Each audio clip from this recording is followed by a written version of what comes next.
The morning sun rose gently over the horizon, spilling its golden light across the quiet seaside. Waves rolled in with a steady rhythm, their foamy crests dissolving softly against the shore. A faint breeze carried the scent of salt water and wildflowers from the dunes, filling the air with a calm freshness. Inside a small, charming cottage tucked just a short walk from the shoreline, Squidward stirred awake. His bedroom was bathed in a soft glow as sunlight filtered through pale curtains, painting the walls with a warm, peach-colored light. The room itself reflected his love for art and music, paintbrushes resting neatly in jars, unfinished canvases leaning against the walls, and a polished clarinet placed carefully on a stand beside his bed. Squidward took a slow, deep breath, stretching his arms as he sat up. Unlike the mornings he once endured in Bikini Bottom, there were no sudden knocks on his door, no loud voices calling his name, and certainly no SpongeBob banging cheerfully on the windows. Here in his seaside home, silence was a companion rather than a rare gift. He rose from bed, his steps unhurried as he made his way across the wooden floorboards. They creaked gently underfoot, adding to the cottage's old, comforting character. From the window, he gazed at the rolling waves in the distance, watching as the sunlight shimmered across the surface like scattered diamonds. For a moment, he simply stood there, appreciating the quiet and the beauty before him. In the kitchen, the simple morning ritual began. He filled a kettle with fresh water and set it on the stove, the faint hiss of steam blending with the distant sound of the sea. On a small shelf nearby, a collection of teas waited in neat jars, each labeled in Squidward's meticulous handwriting. Today he reached for a calming blend of chamomile and lavender, something soft to ease him into the day. As the kettle began to sing, he prepared a ceramic mug he had painted himself. The design was abstract.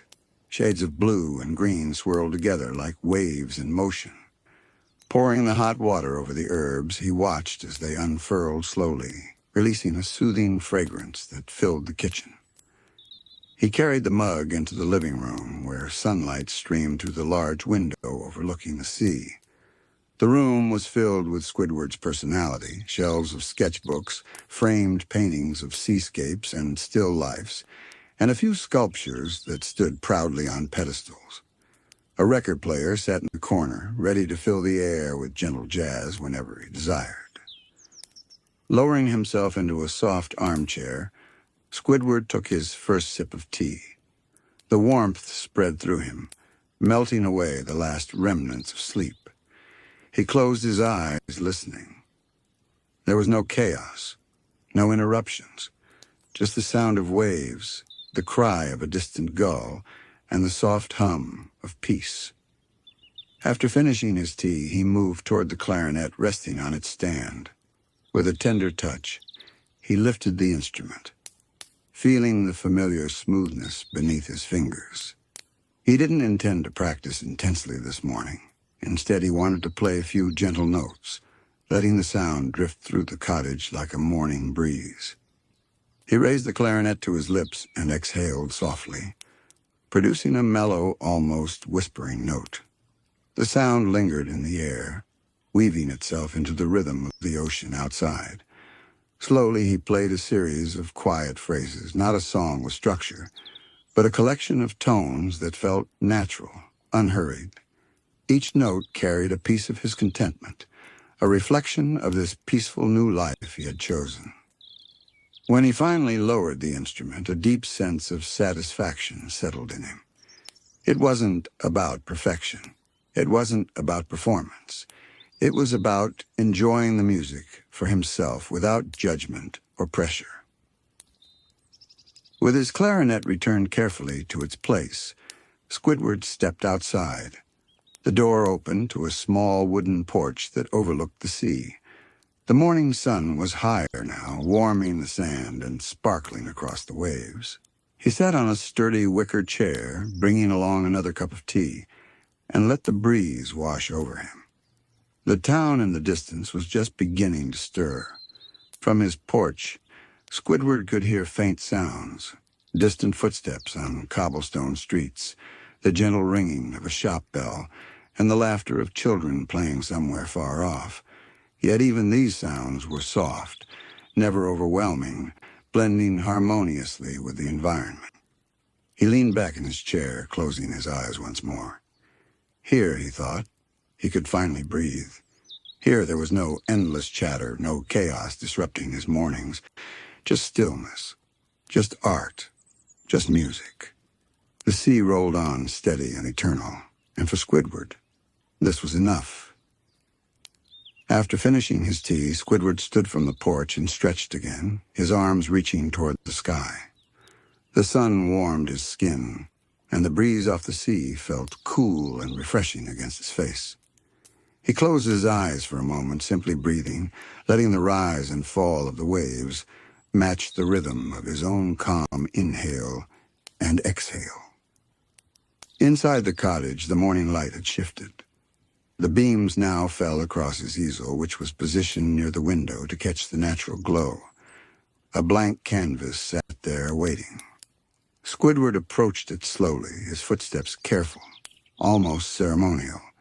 He paused before it, studying the whiteness, the potential. He didn't feel the pressure of creating something grand today.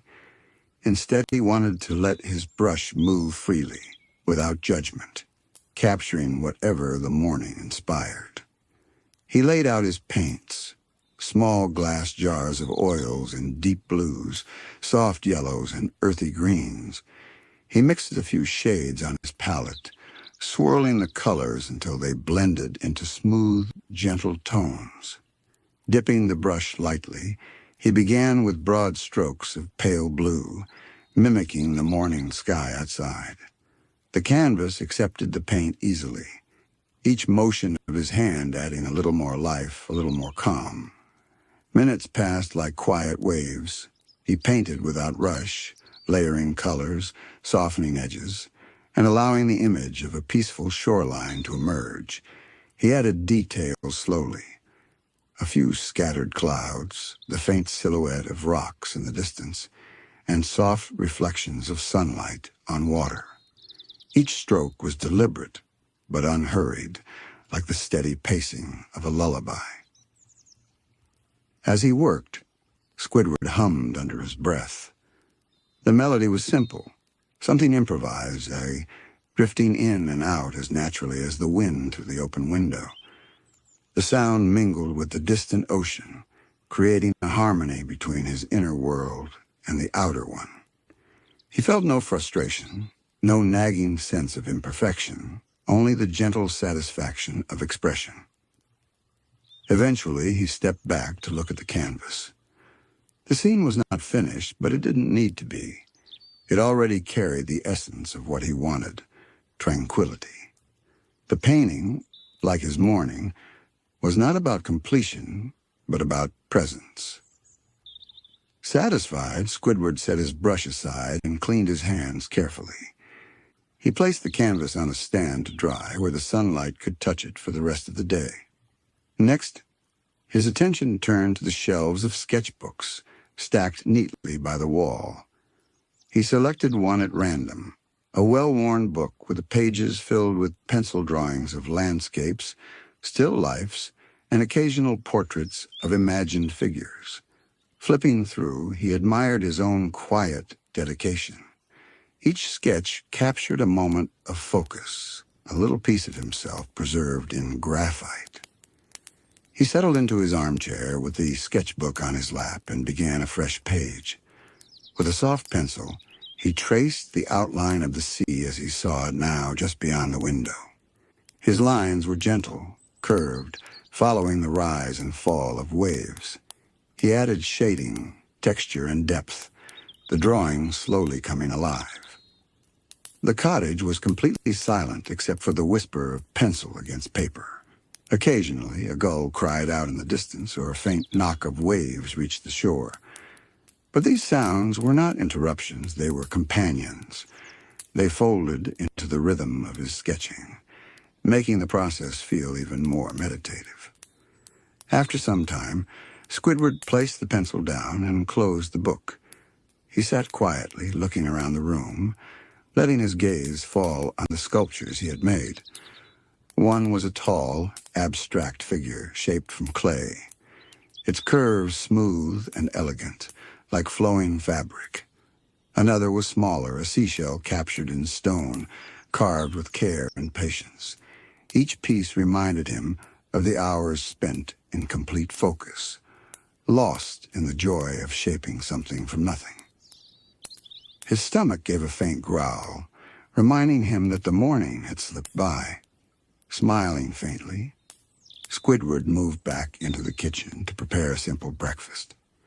He cut a loaf of fresh bread, purchased from the town bakery the day before, and toasted a few slices until they were golden brown.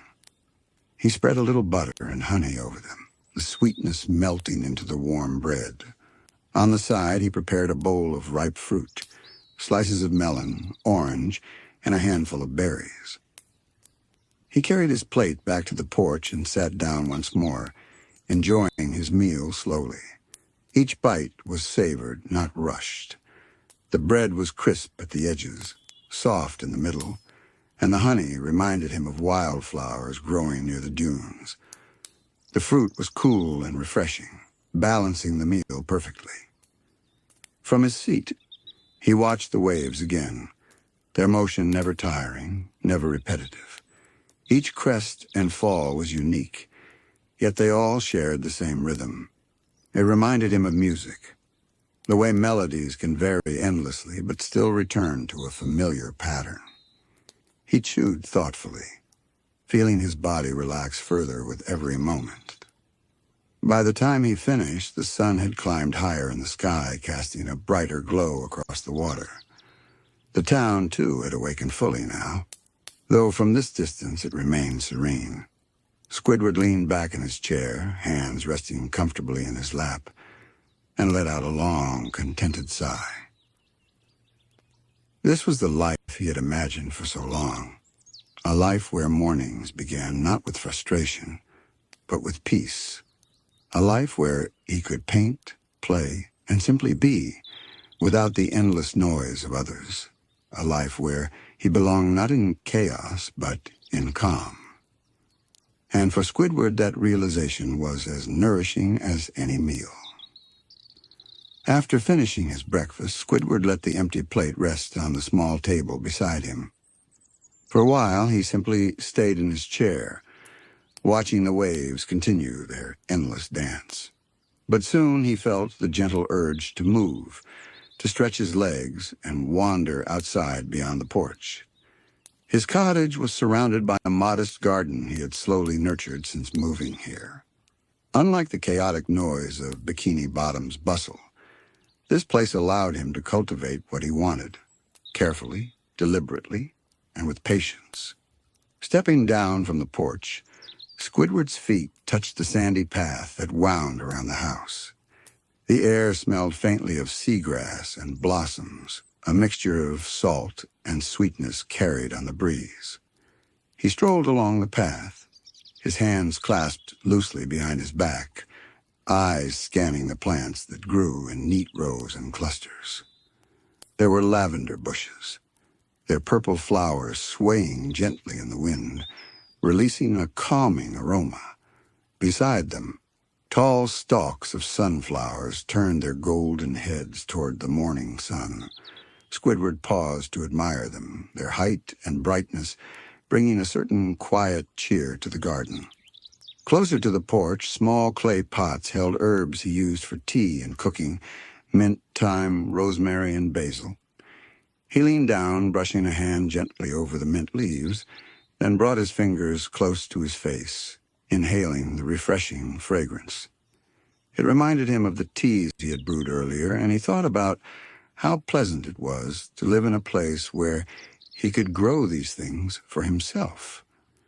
Moving farther down the path, Squidward reached a section of the garden dedicated to flowering vines. They curled around wooden trellises he had installed, weaving patterns of green dotted with soft blue blossoms. The flowers opened wide under the sun, and bees floated lazily between them, buzzing with a soft hum. Squidward listened for a moment, finding comfort in the quiet rhythm of their work.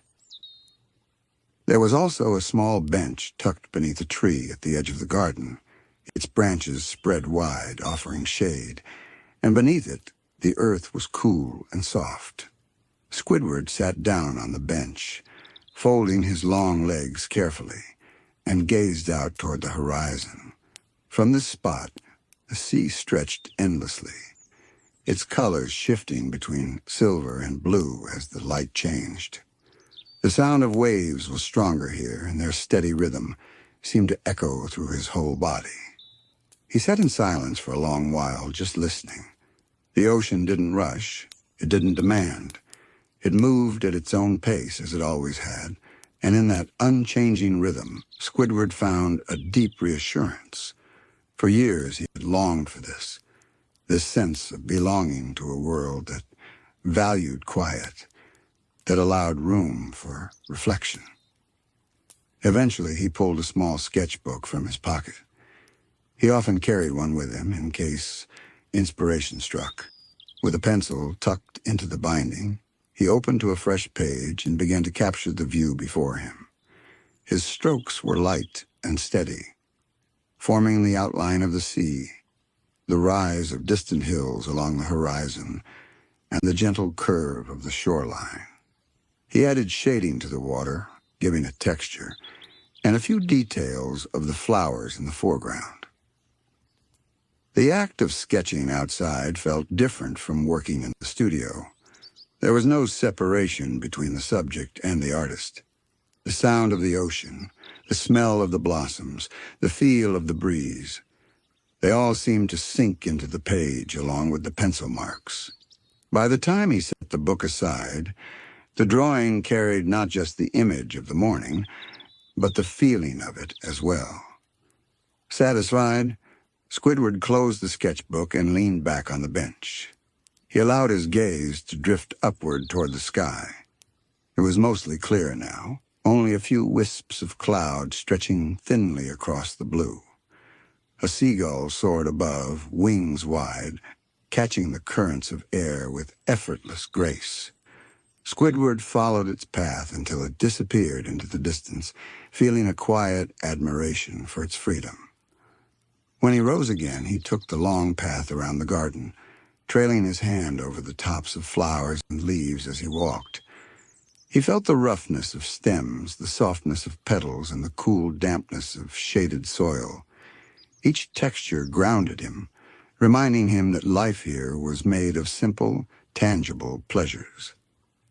Back at the porch, he paused once more to look at the sea. The tide had shifted slightly, rolling farther up the shore, leaving behind a glistening line of wet sand. He thought about how later in the day, when the sun was high, he might bring his easel outside to capture the changing light. Or perhaps he would sit again with his clarinet, letting its tones carry across the waves. But for now, he felt content simply to stand and breathe, surrounded by the garden he had tended and the calm of the sea. This was still morning, and the day stretched wide before him, full of possibility yet free of pressure. Each moment was his to choose, his to savor, in this dream life he had built by the quiet shore. The morning lingered, slow and generous, as Squidward remained on the porch. He rested his hands on the railing, feeling the sun-warm wood beneath his fingertips, and allowed his eyes to wander over the horizon once more. The ocean shimmered like glass in places, then shifted suddenly with the passing wave, as if reminding him that beauty is always in motion. He thought about the rest of the day ahead. There was no schedule, no demands, only choices waiting for him. The thought itself was freeing. Perhaps he would paint again later. Perhaps he would spend more time sketching the garden, or lose himself in the flow of clarinet melodies. And if he felt like it, he might wander into town to stroll the cobblestone streets and visit the small shops where inspiration often revealed itself in unexpected ways. Squidward left the porch and returned inside.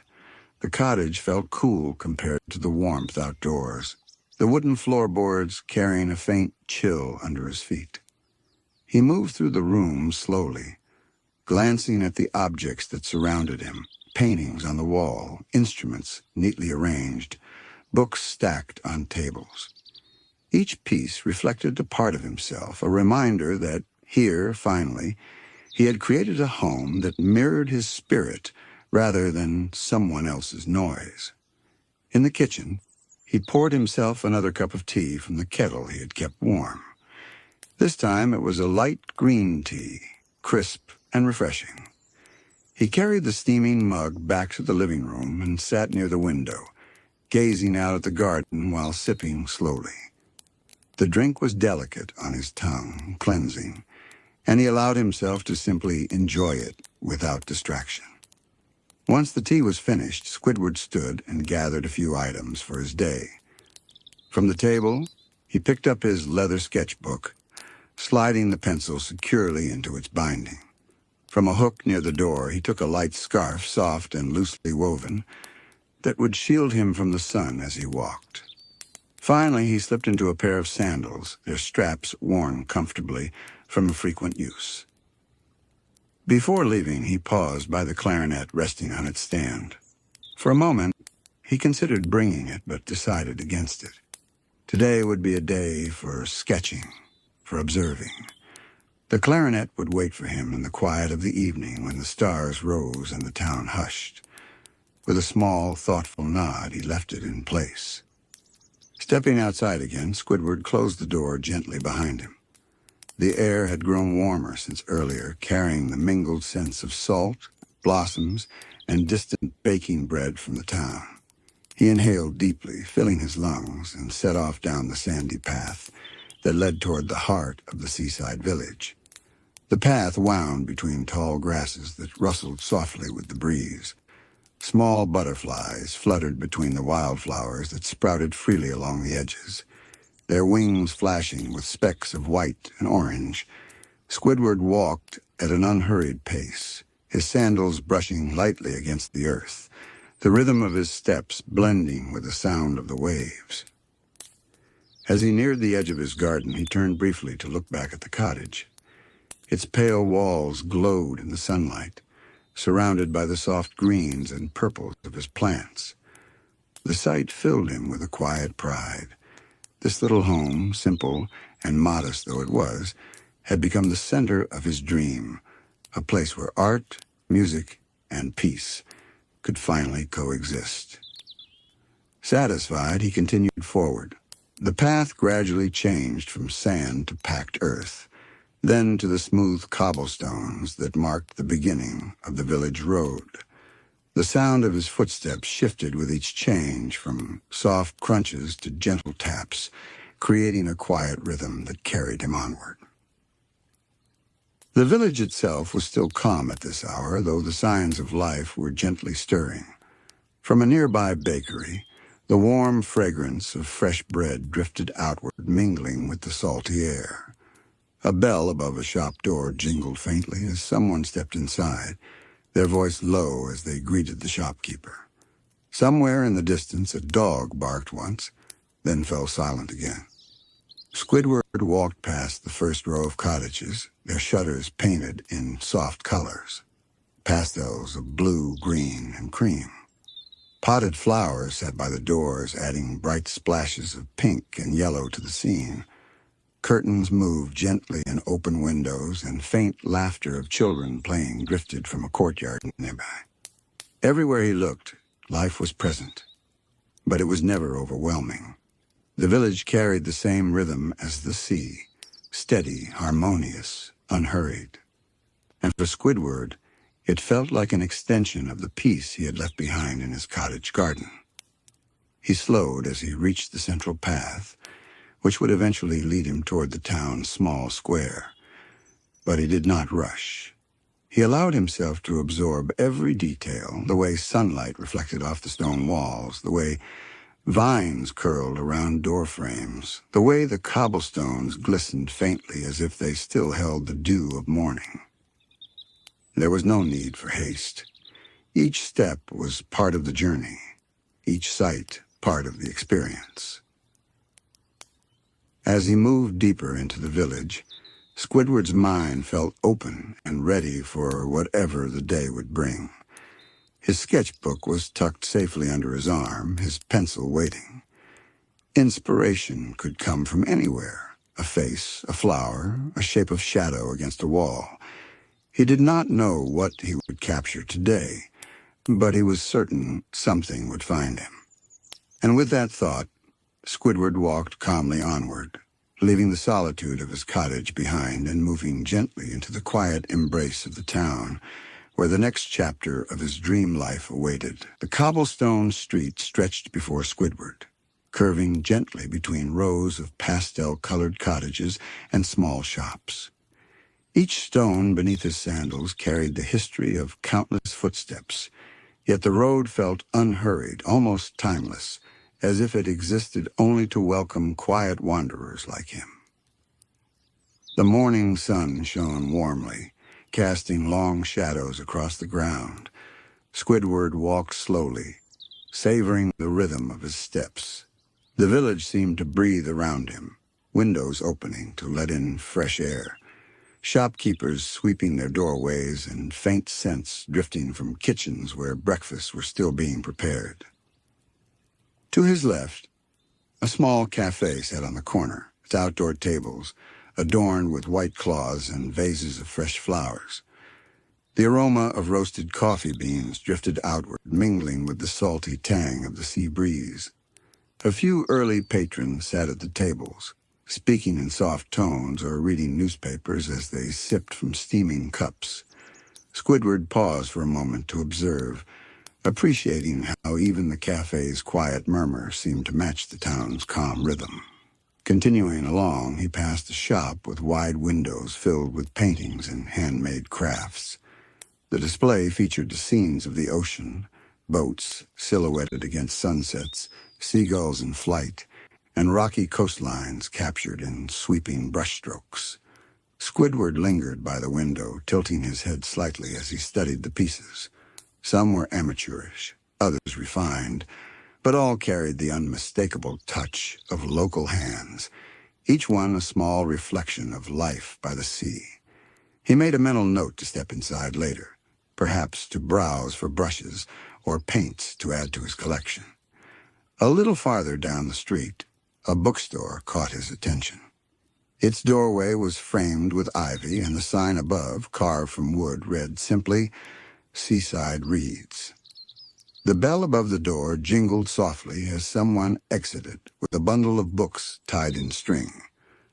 The faint smell of paper and ink floated outward as the door closed again, and Squidward felt a quiet pull of curiosity. He imagined shelves stacked with old novels, art books, and journals, perhaps even a corner where he might discover volumes of poetry to accompany his sketching. He kept walking, allowing the street to lead him at its own pace. Each turn revealed something new. A flower stall, spilling over with blooms in every shade, a bakery where golden loaves cooled in the window, a pottery shop displaying bowls and vases that glistened in the sunlight. The air was alive with gentle details, colors, scents, and sounds woven together into a tapestry of calm. Children passed him at one point, chasing one another down the street, with laughter that rang out like bells. Their footsteps pattered across the stones, then faded quickly as they darted into a courtyard. Squidward watched them disappear, a faint smile tugging at the corner of his mouth. He preferred his peace, yes, but he could not deny that in this town, even the sounds of life carried no harshness. They blended easily, like notes in a symphony, never breaking the flow of serenity. Reaching the town square, Squidward slowed to a near stop. The square was small but inviting, its center marked by a stone fountain.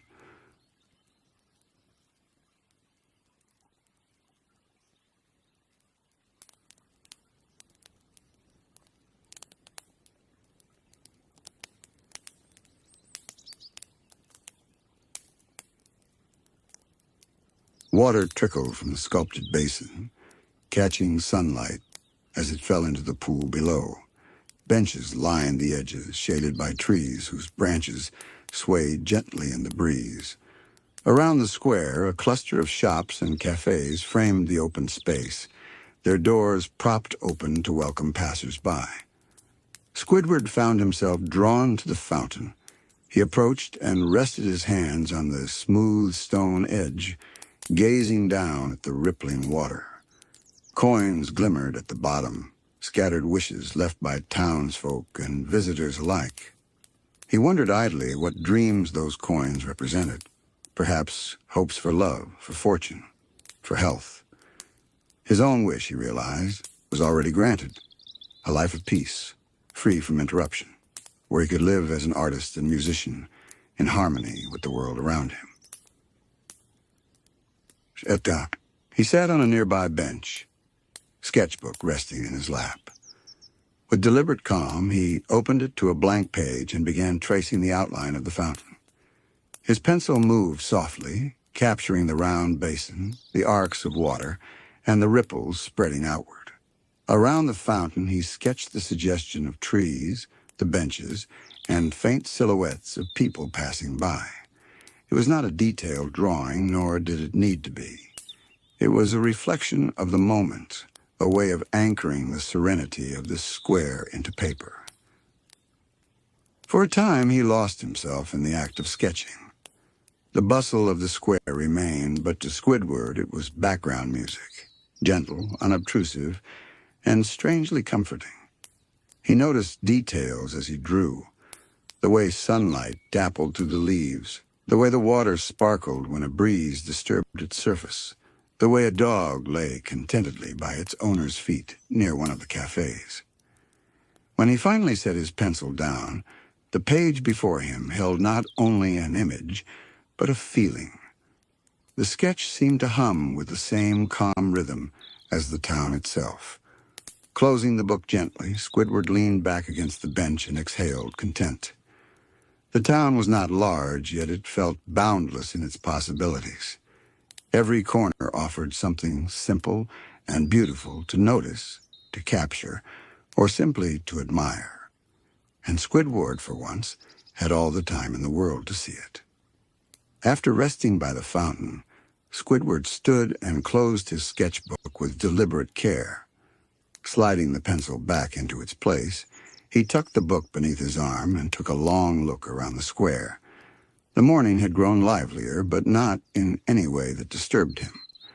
Rather, it seemed as though the town was slowly waking into its own quiet harmony. He decided his first stop would be the art shop he had glimpsed earlier. Its wide windows caught the light, and even from a distance he could see brushes, jars of paint, and rolls of canvas stacked neatly inside. The door was painted a calming shade of sea green, and as Squidward pushed it open, a small bell chimed above his head.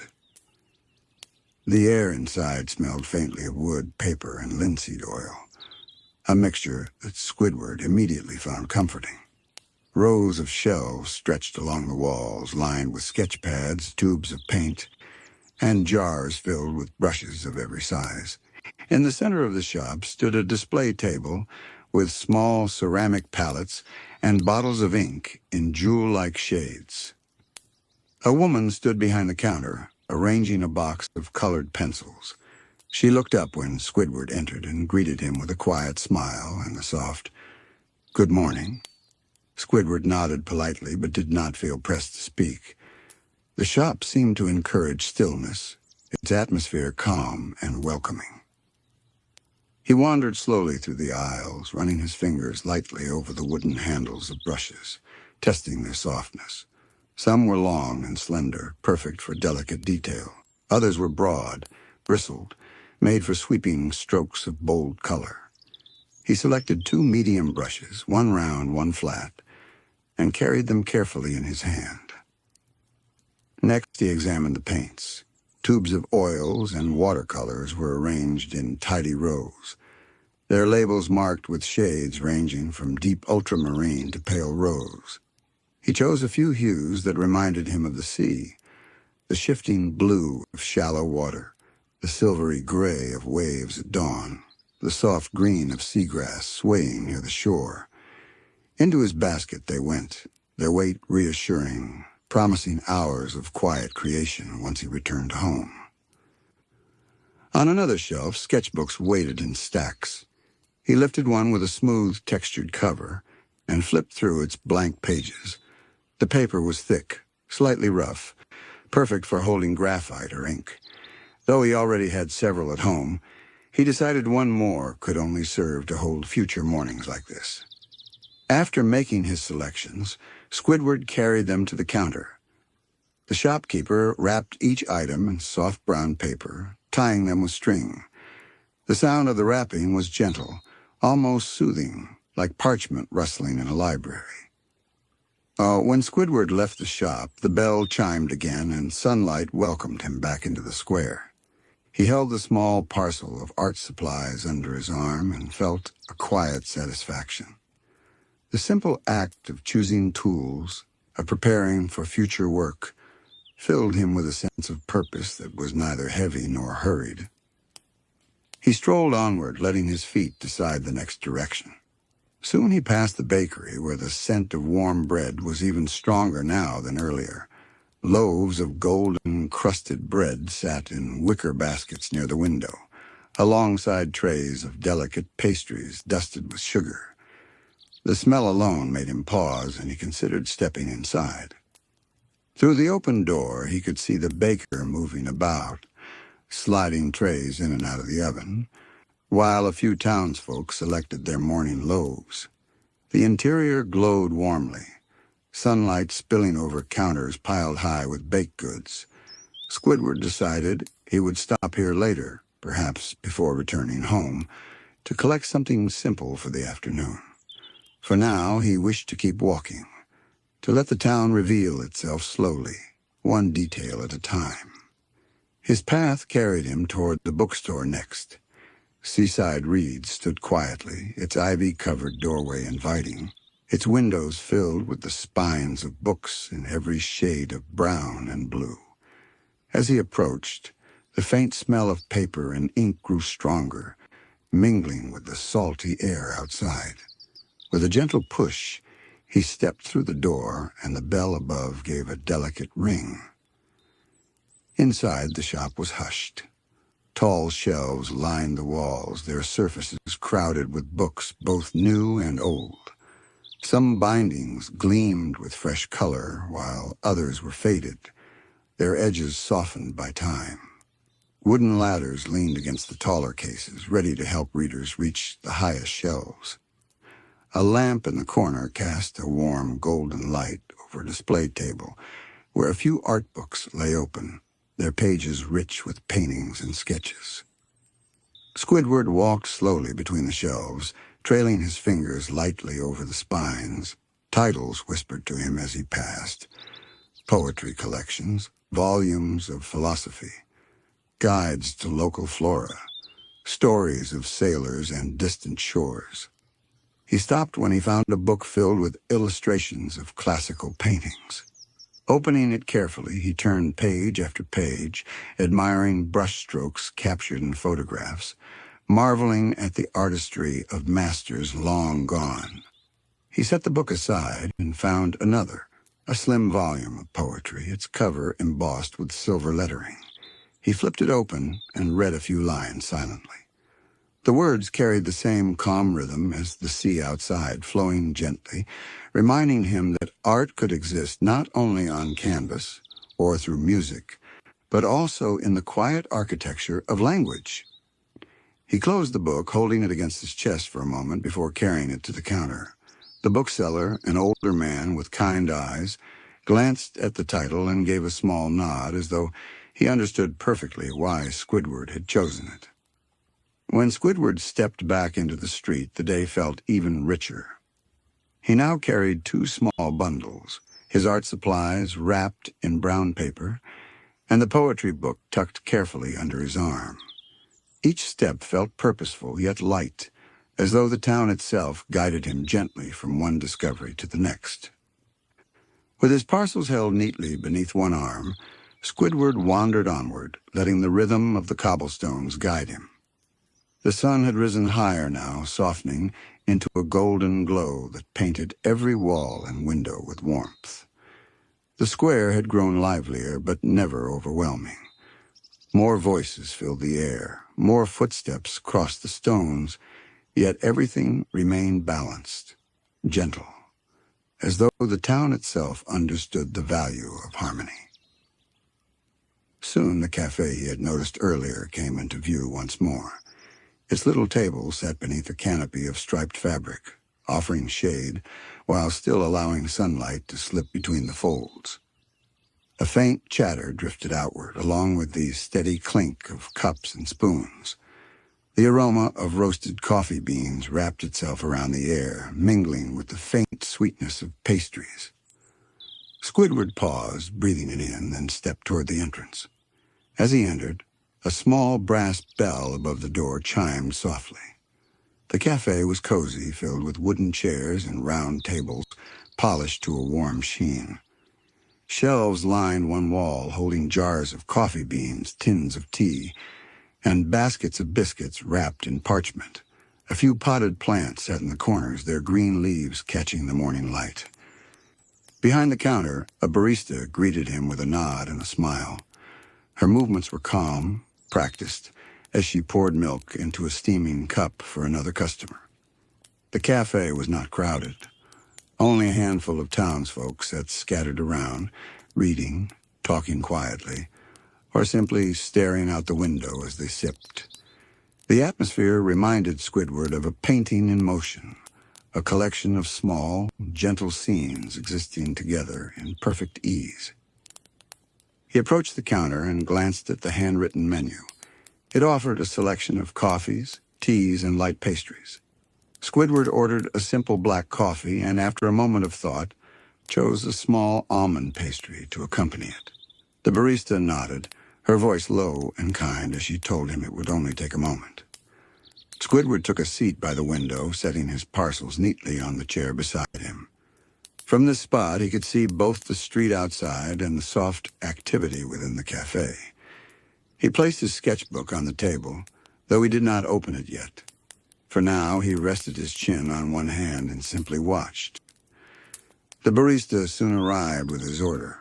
The coffee came in a sturdy ceramic cup, steam curling upward in slow tendrils. Beside it sat the pastry, golden and delicate, sprinkled lightly with powdered sugar. Squidward thanked her with a nod, then lifted the cup. The first sip was strong, earthy, and comforting, his warmth spreading through him with each swallow. The pastry crumbled softly at the edge when he bit into it, the taste of almonds, rich yet subtle. He lingered over each sip and bite, unhurried. Around him, the cafe's soundscape unfolded softly, the turning of pages, the faint clink of a spoon against porcelain, the murmur of two neighbors discussing the day's market. None of it pressed upon him. It was all background music, blending with the rhythm of his own breath. When he had enjoyed enough of the coffee to feel its warmth settle fully within him, Squidward opened his sketchbook. He turned to a fresh page and lifted his pencil, letting his eyes wander around the cafe for inspiration. His gaze fell on a vase of flowers placed in the center of the counter. Delicate wildflowers in shades of cream and but pale yellow. Their stems leaned gently, almost as if bowing. He began to sketch them, the pencil moving lightly over the page. The outline formed quickly. Then he added shading, capturing the way the petals curled and overlapped. Between strokes, he paused to sip his coffee, his motions slow and deliberate. It was not about rushing toward a finished piece.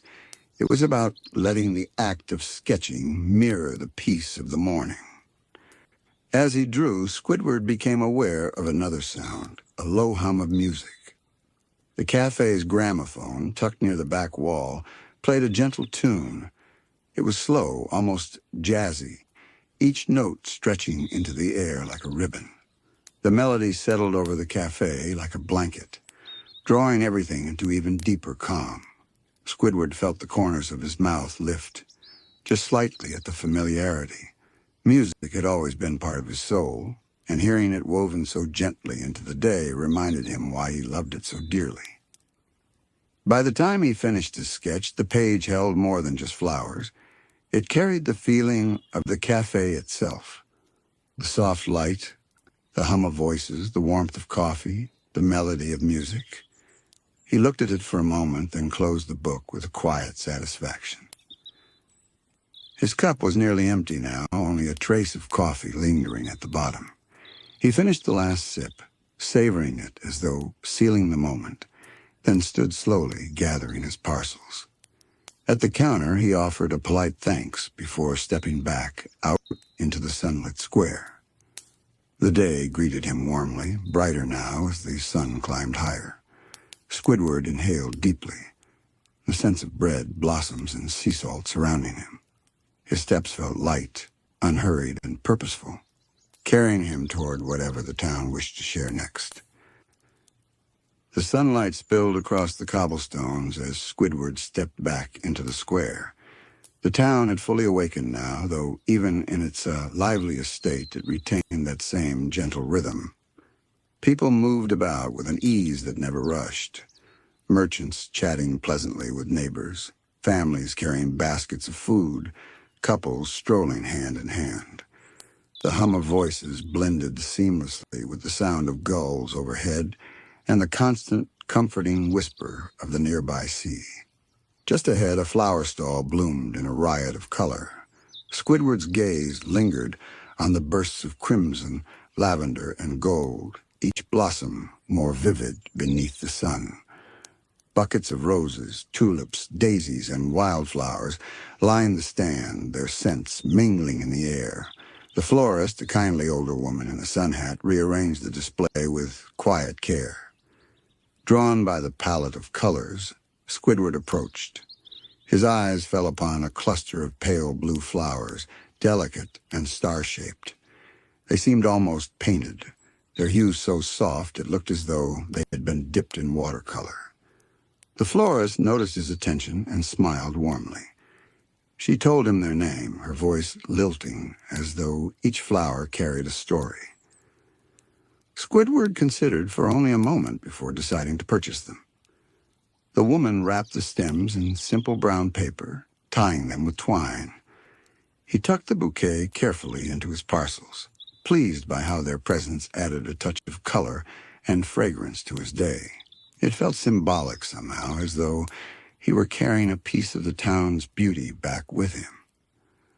Moving on, Squidward noticed a soft, lilting tune drifting from the far end of the square.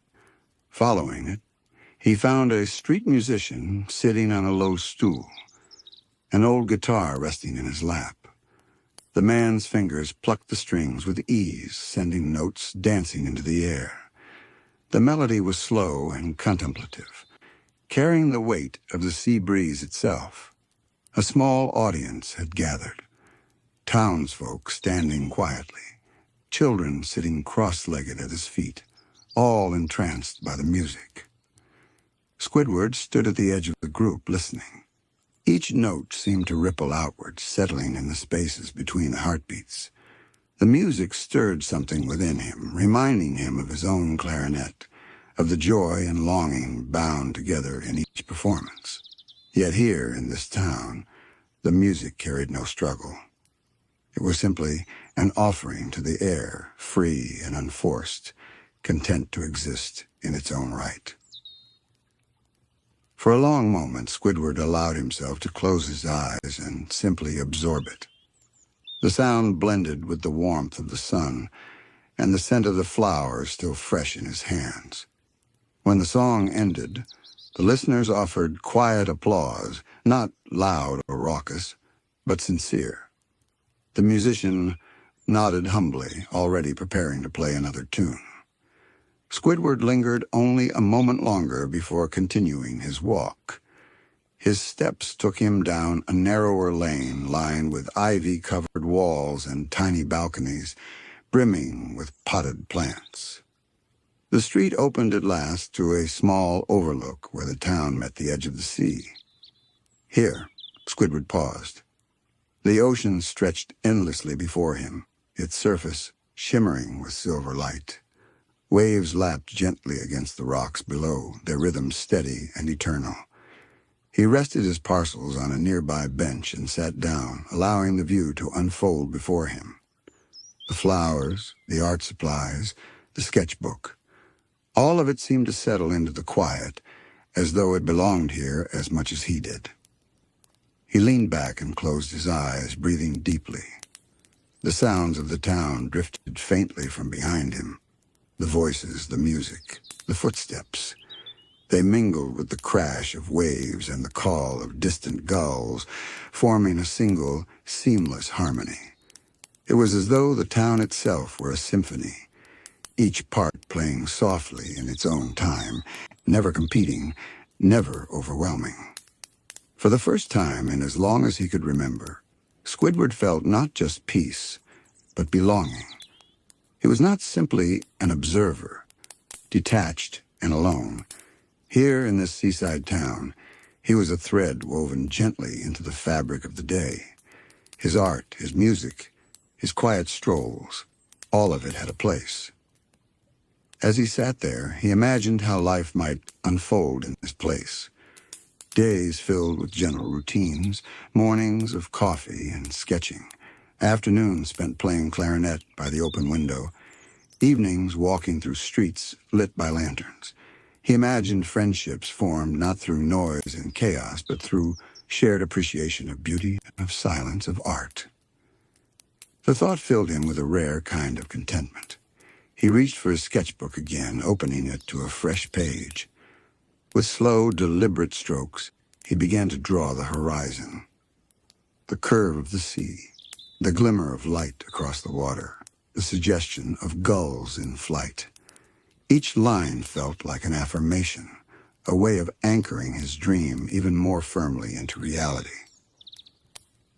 By the time he set the pencil down, the drawing was complete, simple yet steady. Squidward looked at it for a moment, then closed the book gently. He picked up his parcels, stood, and let his gaze sweep once more across the town. The streets waited for him, alive with the promise of more quiet moments to discover.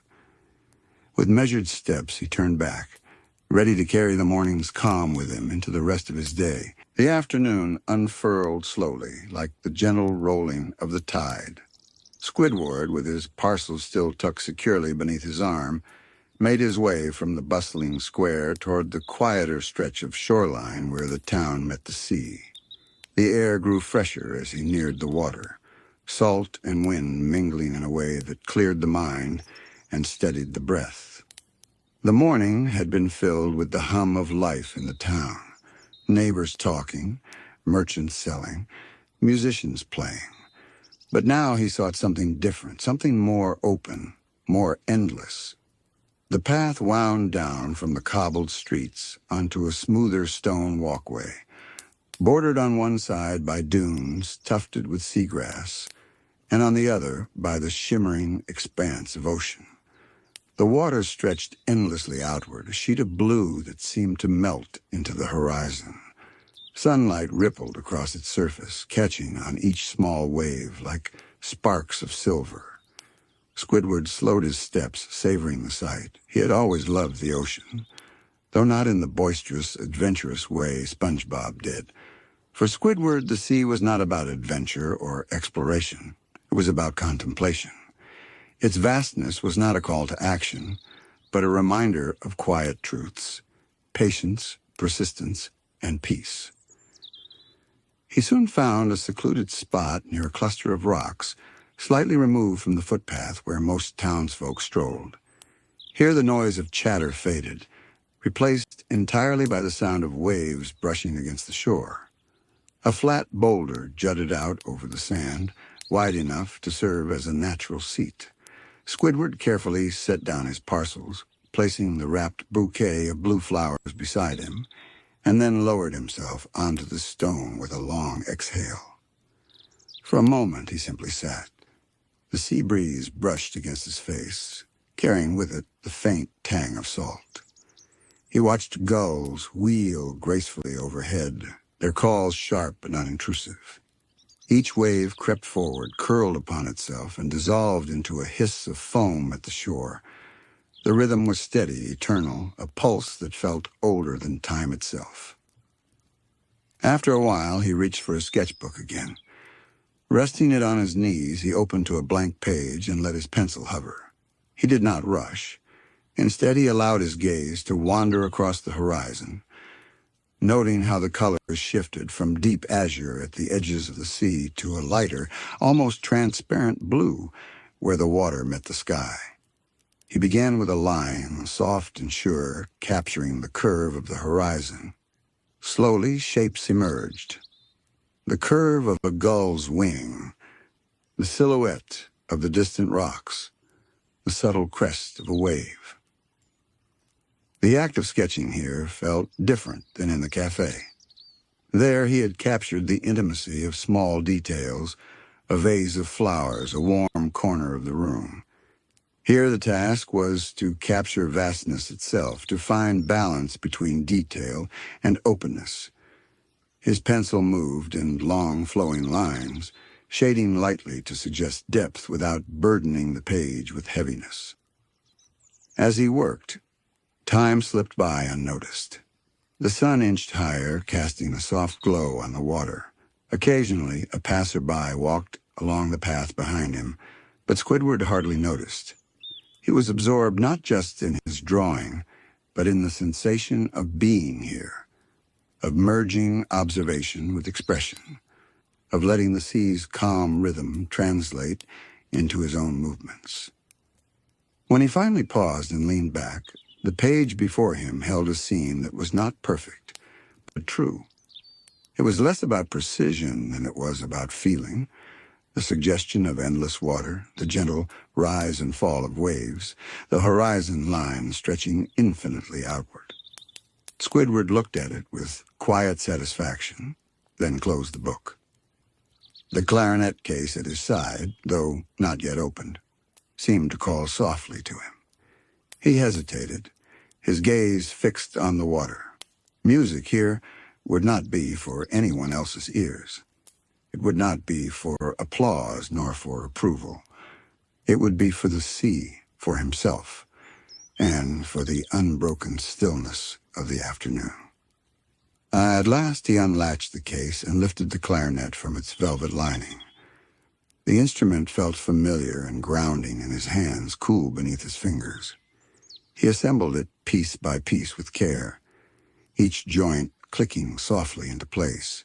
When it was ready, he rested it against his lips and let out a long, steady breath. The first note rose into the air, low and resonant. It hung there for a moment before drifting outward, carried by the breeze. Squidward's eyes fluttered closed as he played another note, and then another, stringing them together into a slow, contemplative melody. The sound mingled with the rhythm of the waves, almost indistinguishable at times, as though the clarinet and the sea were answering one another in dialogue. He played softly, each phrase unhurried. The music was not about complexity or grandeur. It was about resonance, about letting the instrument echo the feeling of the horizon. The waves provided a rhythm. The gulls offered an occasional counterpoint, and the air itself seemed to vibrate with the sound. For the first time in a long time, Squidward felt as though he was not simply playing at the world, but with it. The melody lingered in the air long after each note had faded. Squidward sat with his clarinet, eyes closed, letting the rhythm of the waves guide him. His fingers moved without thought, gliding across the keys with a fluidity that surprised even him. There was no stiffness here, no self-consciousness, no sense of being judged, only the sea wide and listening, offering back the space for his music to exist. It struck him suddenly how different this felt from the times he had played in Bikini Bottom. There, the clarinet had always been a battleground, a tool for proving something, for defending his sense of artistry against laughter, indifference, or the constant disruptions of SpongeBob and Patrick. Every performance had carried a weight, the tension of wanting to be respected, but never quite achieving it. Here by the sea, none of that mattered. The ocean did not applaud, but it also did not criticize. The horizon did not roll its eyes at missed notes, nor did the waves demand perfection. They asked only for sincerity. And sincerity, Squidward realized, was something he had always possessed, but rarely allowed himself to embrace. He shifted the clarinet slightly, beginning a new phrase. This one rose higher, lighter, like a seabird lifted by an unseen current. The melody wound upward, spun around itself, and then settled back into the deeper tones again. Squidward allowed himself to explore freely, weaving moments of brightness into the calm, like sunlight dancing across the water. Each note was a brushstroke, painting not on paper this time, but across the air. As he played, memories surfaced. He recalled the countless afternoons in his old house, hunched over the clarinet, growing frustrated with his own limitations. He had scolded himself for imperfections, for lacking brilliance, for failing to reach the lofty standards he had set. Every wrong note had felt like proof of inadequacy, and worse, every attempt to share his music with others had been met with blank stares, awkward silence, or mockery. It was no wonder, he thought, that he had grown defensive, prickly, bitter. His art had never been allowed to simply be. It had always been tested, measured, compared. No one had understood that the clarinet was not a contest. It was his voice, fragile and deeply personal. But here was different. The sea seemed to understand without needing to say so. Each wave answered his notes, not with judgment, but with a soft rush of foam, a low and constant harmony. It was as though the ocean itself had been waiting all along to listen. A long sigh escaped him between phrases, half breath for the instrument, half release of old weight. His shoulders, often tight with tension, felt looser. His chest, usually constricted with anxiety about being good enough, expanded freely with air. Even his hands, which so often had trembled with frustration during practice, now moved with confidence and ease. The melody shifted again, now softer, more introspective. It was not music for anyone else. It was not written for applause or recognition. It was a conversation between Squidward and himself, between his past frustrations and his present peace, between the smallness he had once felt and the vastness that stretched before him now. At one point, he paused, lowering the clarinet to his lap. The silence that followed was not empty. It was full. The waves filled it. The breeze filled it. Even the quiet rhythm of his own breathing filled it. He looked out over the endless water, his gaze steady, and realized how far he had come. Not in distance, but in spirit. This was what he had longed for, the chance to live as himself, unforced and unmocked, surrounded by an environment that nurtured instead of stifled. The seaside town had offered him a home, but the sea itself gave him something even greater, freedom. Slowly he lifted the clarinet once more. He began a new tune, this one more structured, with a gentle rise and fall that echoed a lullaby. The notes curled upward like tendrils of smoke, drifting and then dissolving into the wide sky. Children, playing further down the beach, paused for a moment, their laughter quieting as the sound reached them. A couple, walking hand in hand along the shore, slowed their steps, their faces softening. Even a dog trotting along the sand stopped briefly, tilting its head toward the sound. But Squidward did not notice. He played with his eyes half closed, wholly absorbed in the music, unaware that the peace he found was spilling outward, touching others in subtle, unspoken ways. When at last he stopped, lowering the instrument again, he felt lighter. Not triumphant, not accomplished, simply light, as though he had unburdened himself. The sea before him shimmered with sunlight, and he thought, with an almost amused smile, that perhaps the horizon itself was humming back to him. The clarinet rested across his knees, its keys catching glimmers of light. Squidward leaned back on the stone, supporting himself with one hand, and closed his eyes.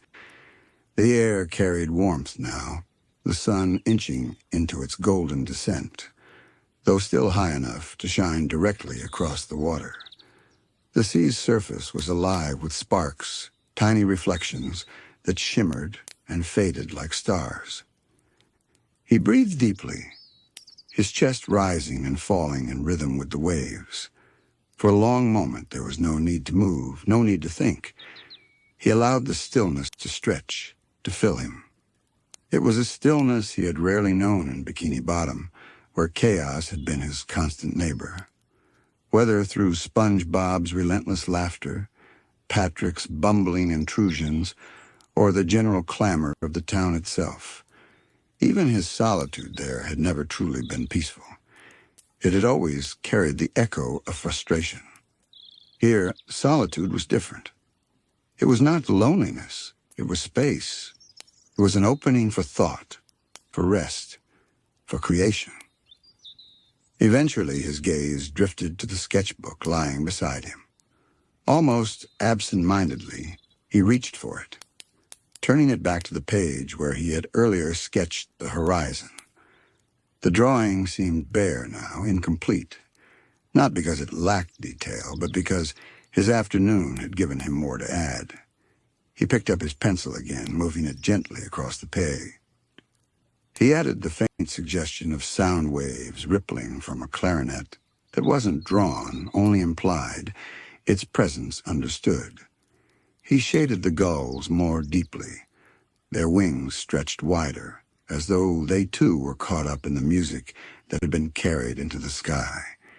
He traced small arcs across the water, hints of glimmering light, so that the page seemed alive with the quiet movement.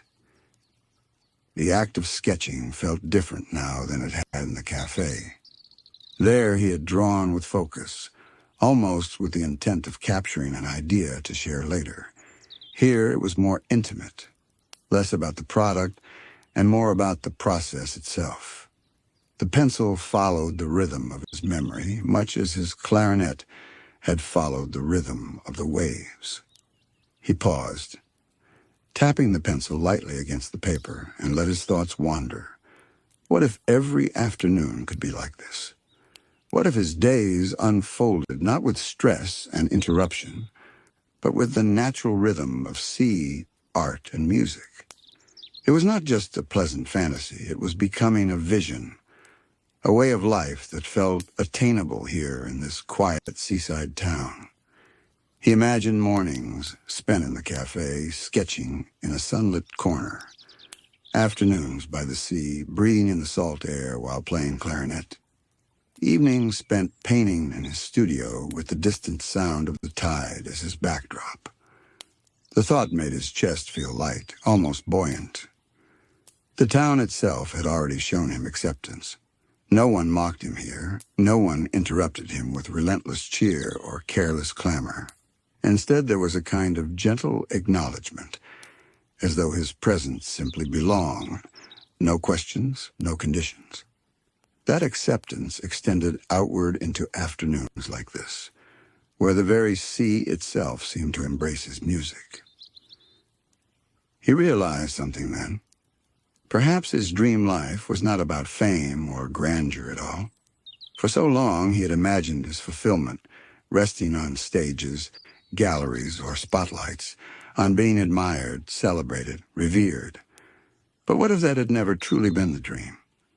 What if the real dream had been this all along, to live quietly, to create sincerely, to exist in peace without the constant sting of misunderstanding? He looked again at the horizon, its expanse stretching endlessly outward, and felt the truth of it settle into him. Fame had always been a mask for his desire for recognition, but peace. That was recognition of a deeper kind. It was recognition of his own worth, his own voice, his own ability to live fully as himself. Closing the sketchbook, he set it down gently. His eyes wandered over the beach below. Children were building sandcastles now, their laughter soft, carried just faintly on the wind. The couple he had glimpsed earlier was seated on a blanket, their heads tilted toward one another in quiet conversation. A fisherman stood knee-deep in the surf, casting his line with steady patience. None of them were paying attention to him, and yet he felt oddly connected to them. Not through words or interaction, but through the shared experience of existing by the sea. They were all part of the same calm rhythm, each adding their own quiet story to the afternoon. He sighed, not with weariness, but with contentment. This was life at its gentlest. This was the life he had long craved without realizing it fully. The sun dipped a little lower, gilding the water with threads of gold. Squidward reached for his clarinet again, not to play a performance, but simply to hold it. The instrument felt like an extension of himself now, a reminder that his voice could belong in the world, not through force, but through harmony. And as he sat there, surrounded by the unending horizon, he thought, maybe, just maybe, I've found where I truly belong. The sunlight had begun to soften, turning the entire sky into a canvas of muted gold and pale lavender. The sea, once a bright and sparkling blue, now mirrored those hues, rippling with soft reflections of the late afternoon sky. Squidward sat quietly, his clarinet across his lap, simply watching the shift of light.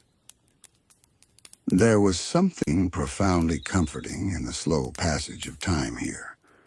Nothing demanded from him. Nothing rushed him forward. The world was content to move at its own unhurried pace, and for the first time in years, Squidward allowed himself to match it. Down the beach, the children's sandcastle had grown taller, adorned with shells and sticks. Their laughter rose like bubbles, innocent and unforced, and though Squidward might once have found such noise grating, it seemed softened now, folded gently into the larger symphony of the shore. The couple nearby had leaned into each other, their blankets spread wide, a basket open between them. They shared small bites of food, speaking only occasionally as though words were unnecessary.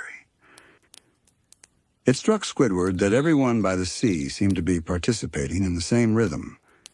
Each life was its own melody, and yet somehow together they formed a harmony. Not chaotic, not overwhelming, but balanced and serene. His own clarinet, earlier in the day, had not interrupted that harmony, but joined it, another voice adding depth to the whole. He drew a slow breath, letting the thoughts settle in him. For so long, he had believed himself an outsider, someone perpetually misunderstood and misplaced.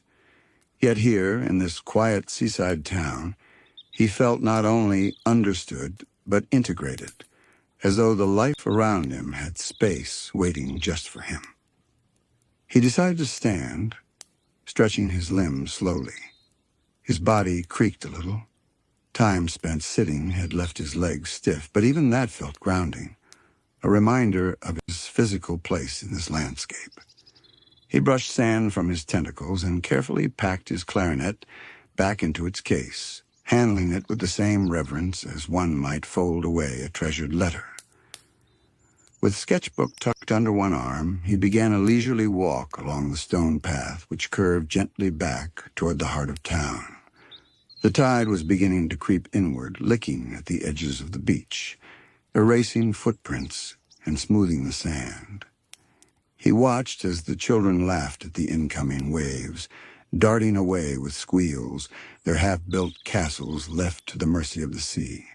For a moment, Squidward almost envied them, not for their youth, but for their ability to delight in impermanence. He wondered if perhaps He might learn something from that, the art of letting go, of creating not for permanence, but for the joy of the act itself. As he walked, the fisherman from earlier reeled in his line, lifting a modest catch from the surf. Their eyes met briefly, and the man gave a small nod, quiet and respectful. Squidward returned it, surprised at how natural the gesture felt. It was not conversation, but it was connection. By the time Squidward reached the gentle rise that marked the end of the path, the sky had deepened into shades of amber and peach. The air was cooling now, carrying with it the crisp salt that always seemed sharpest at the close of day.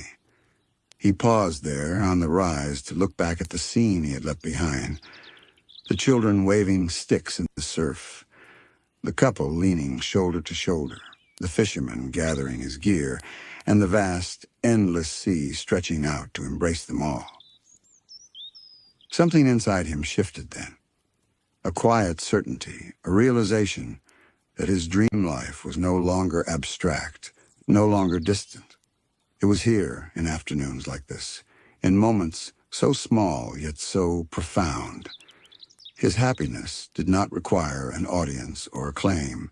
It required presence, peace, and the willingness to let himself belong. He smiled faintly, the expression subtle but genuine, and turned away from the shore.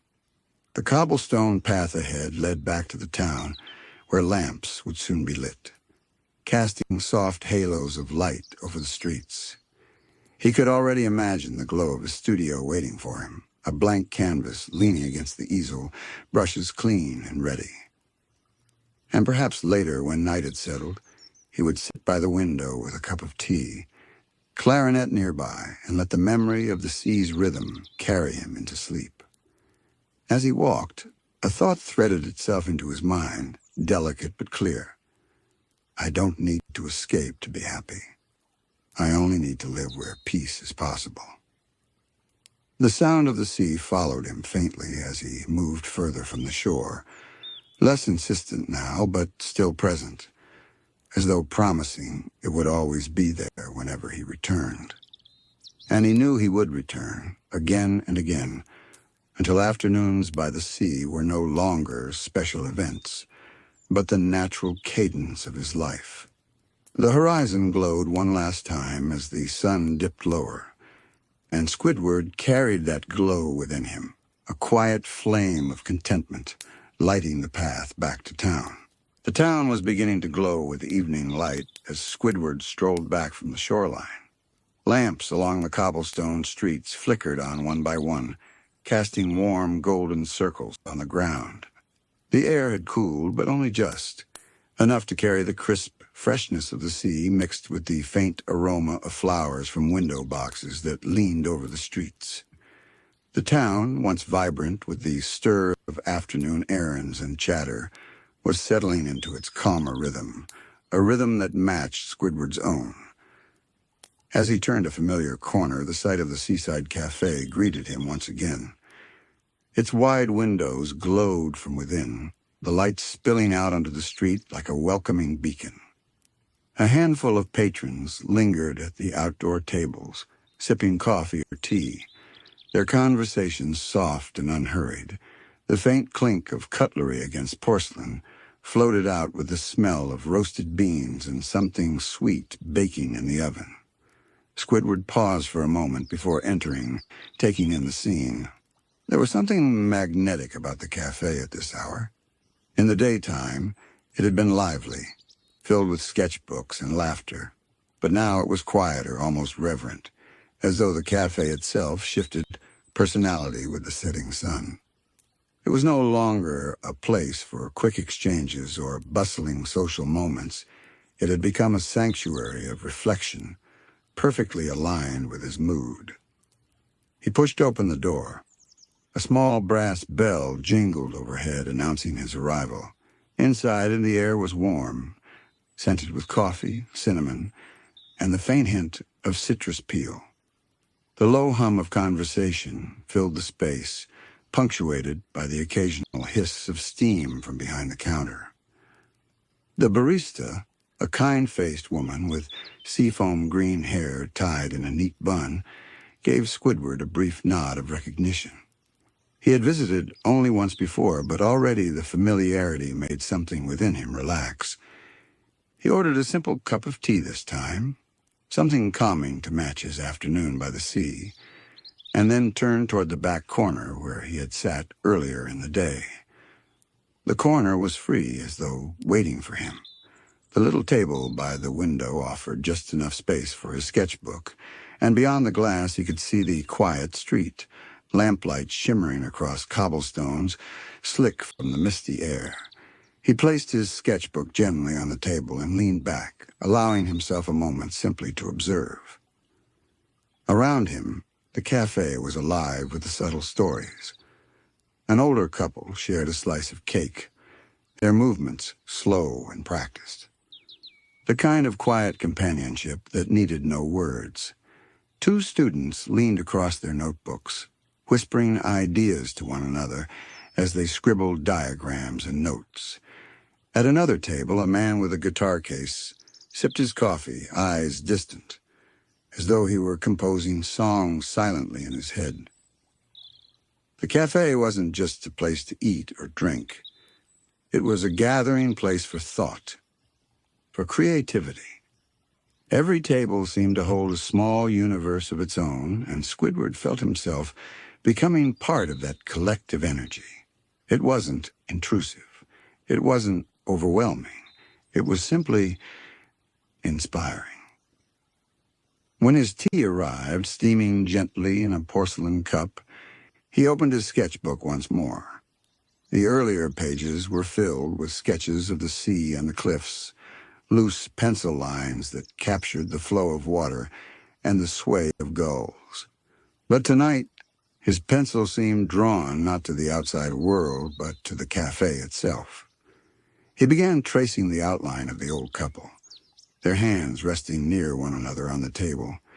He caught the angle of the guitar case leaning against its chair, the suggestion of creativity tucked inside. He sketched the lamp above him, with its soft halo of light that gave the room its golden warmth. As his pencil moved, something unexpected happened. The sketches were no longer just visual. He found himself imagining the sounds, the stories, the inner music of the café. He could almost hear the guitar's melody before it was ever played. He could sense the rhythm of the students' whispered conversations, the quiet hum of companionship between the couple, the barista's steady dance behind the counter. It struck him that art was not only about what was seen, it was about what was felt, what was implied. And here, in this café, inspiration was everywhere. Squidward's tentacles moved fluidly across the page, one sketch melting into another, capturing fragments of life. The sketches weren't perfect, but that didn't matter. They were honest. They were alive. For the first time in a long time, Squidward realized he wasn't thinking about whether his art would impress anyone.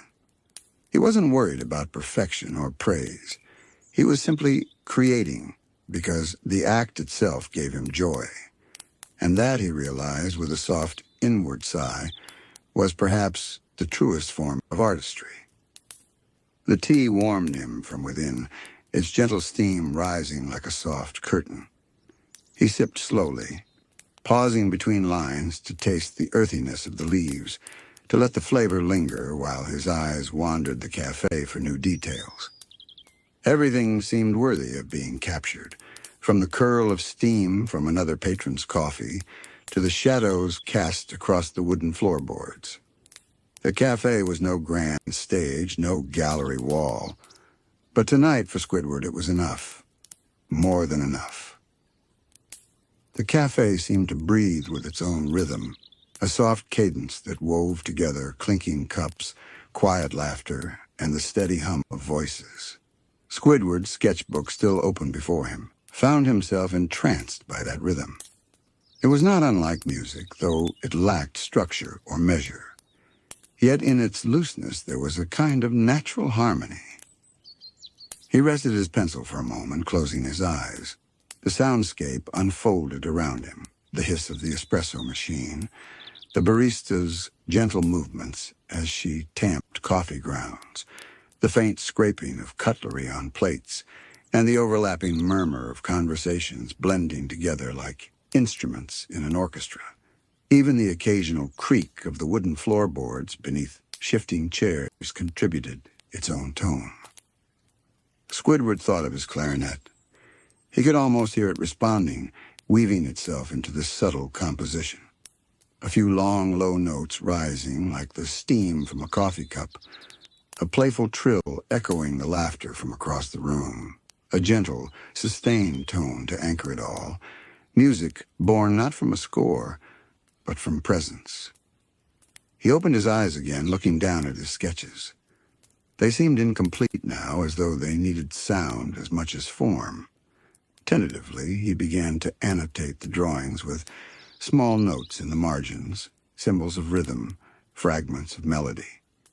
Above the sketch of the guitar case, he jotted down a sequence of notes that hinted at a soft accompaniment. Next to the couple's portrait, he scribbled a sustained, harmonious chord. Even the lampshade earned its own rising scale, a reflection of the way its light spread warmly outward. He chuckled to himself, barely audible. This is ridiculous, he thought. And yet it didn't feel ridiculous at all. It felt natural, like he had stumbled into a new way of seeing, of blending the visual and the musical. Perhaps art and music had never been separate pursuits after all. Perhaps they had always been two halves of the same expression, waiting to be reunited. A movement near the counter caught his attention. The man with the guitar case had shifted in his seat, now pulling the instrument closer. He set his coffee down, adjusted the strap, and began to strum softly, almost absently, as though testing the strings. The notes were barely audible over the cafe's hum, but to Squidward they stood out, delicate threads weaving into the air. He watched with fascination. The guitarist wasn't performing. He was simply existing with his instrument, letting the music emerge naturally, unforced. It wasn't perfect, but it wasn't meant to be. The imperfection itself carried honesty. Squidward's pencil moved again, sketching the curve of the guitar's body, the way the musician's hands caressed the strings with practiced familiarity. The sound stirred something deeper. Squidward imagined for a fleeting moment, playing alongside him. Clarinet and guitar, voices rising together in a gentle duet. Not on a stage, not for applause, but simply here, in this cafe, for the sake of expression. The thought startled him, yet he didn't brush it away. Instead, he leaned into it. He began to sketch himself into the scene, clarinet in hand, seated beside the guitarist. The lines were rough, almost hesitant. But there it was, a vision of himself, not as a solitary artist in a quiet corner, but as part of something larger, collaborative, alive. As he worked, the barista passed by to refill someone's cup, pausing briefly to glance at Squidward's sketches. She gave a small smile, not the polite kind, but the genuine, fleeting kind that held a trace of understanding. No words were exchanged, but the gesture alone warmed him. For so long, Squidward had believed that his art was invisible, unnoticed by the world. Yet here, in this cafe, even a single glance was enough to remind him that creation was seen, felt, and shared, even in the smallest ways. His tea had grown lukewarm, but he didn't mind. He was immersed now, his pencil darting across the page, sketch after sketch capturing the life around him. Each line felt lighter, freer. He was no longer striving for precision or perfection. He was simply letting the scene guide him. The couple's shared laughter became a curve of pencil shading. The student's furrowed brows turned into quick, angular strokes. The barista's graceful movement behind the counter stretched into flowing lines like musical staves. And in between the sketches, words began to appear. Fragments of thought, bits of imagined dialogue, snippets of music theory.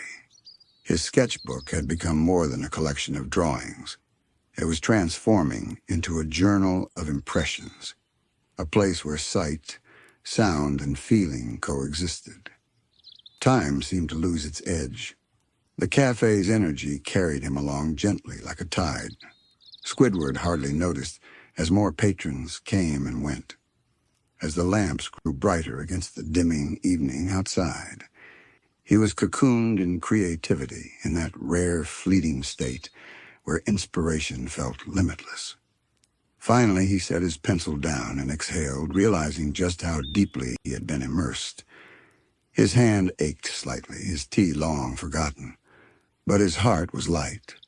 The sketchbook before him wasn't filled with masterpieces, it was filled with moments, and those moments, he realized, were far more valuable than any finished painting or perfect performance. For perhaps the first time, Squidward didn't feel the gnawing hunger for recognition or applause. He felt something far simpler, far richer: fulfillment. The evening light softened, fading into the gentle glow of twilight. Through the wide cafe windows, the seaside town took on a golden pink hue, the horizon stretching endlessly in shades of orange and violet. Inside, the lamps glowed more warmly now, each one casting a comforting halo that made the wooden tables and chairs look almost like part of a painting themselves. Squidward felt himself leaning into the atmosphere, as though the cafe itself had become an extension of his own mind.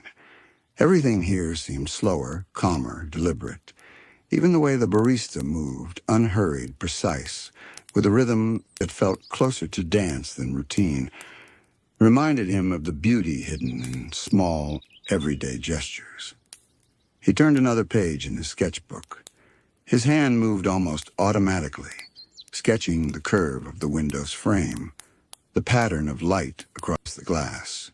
He added subtle strokes to suggest the outside world. The cobblestone street glowing faintly in the last light, a bicycle leaning casually against a lamppost, the silhouettes of townsfolk walking at a relaxed pace. Every detail felt like a quiet truth worth remembering. For so much of his life, Squidward had chased the idea of grandeur, galleries filled with his art, concert halls echoing with applause after his clarinet solos, recognition written into the faces of strangers. But now, sitting here with a simple pencil in hand, he wondered if he had misunderstood what art was meant to be. Perhaps art was less about achievement and more about presence, about noticing the world deeply enough to translate it into something felt. The thought brought a stillness to his chest, a calm that spread like ripples on water. He picked up his pencil again and drew the barista's hands as she carefully placed the fresh teapot on a tray. He didn't sketch her face, nor her full figure, just her hands, delicate and purposeful, fingers curled around the handle. Somehow that alone captured more truth than any portrait could. At another table, the guitarist strummed again, this time a little more confidently.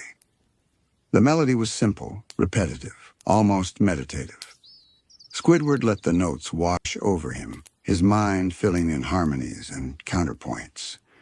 He imagined a clarinet voice joining in, not loud or showy, but soft, blending seamlessly with the guitar, like two conversations happening in the same gentle language.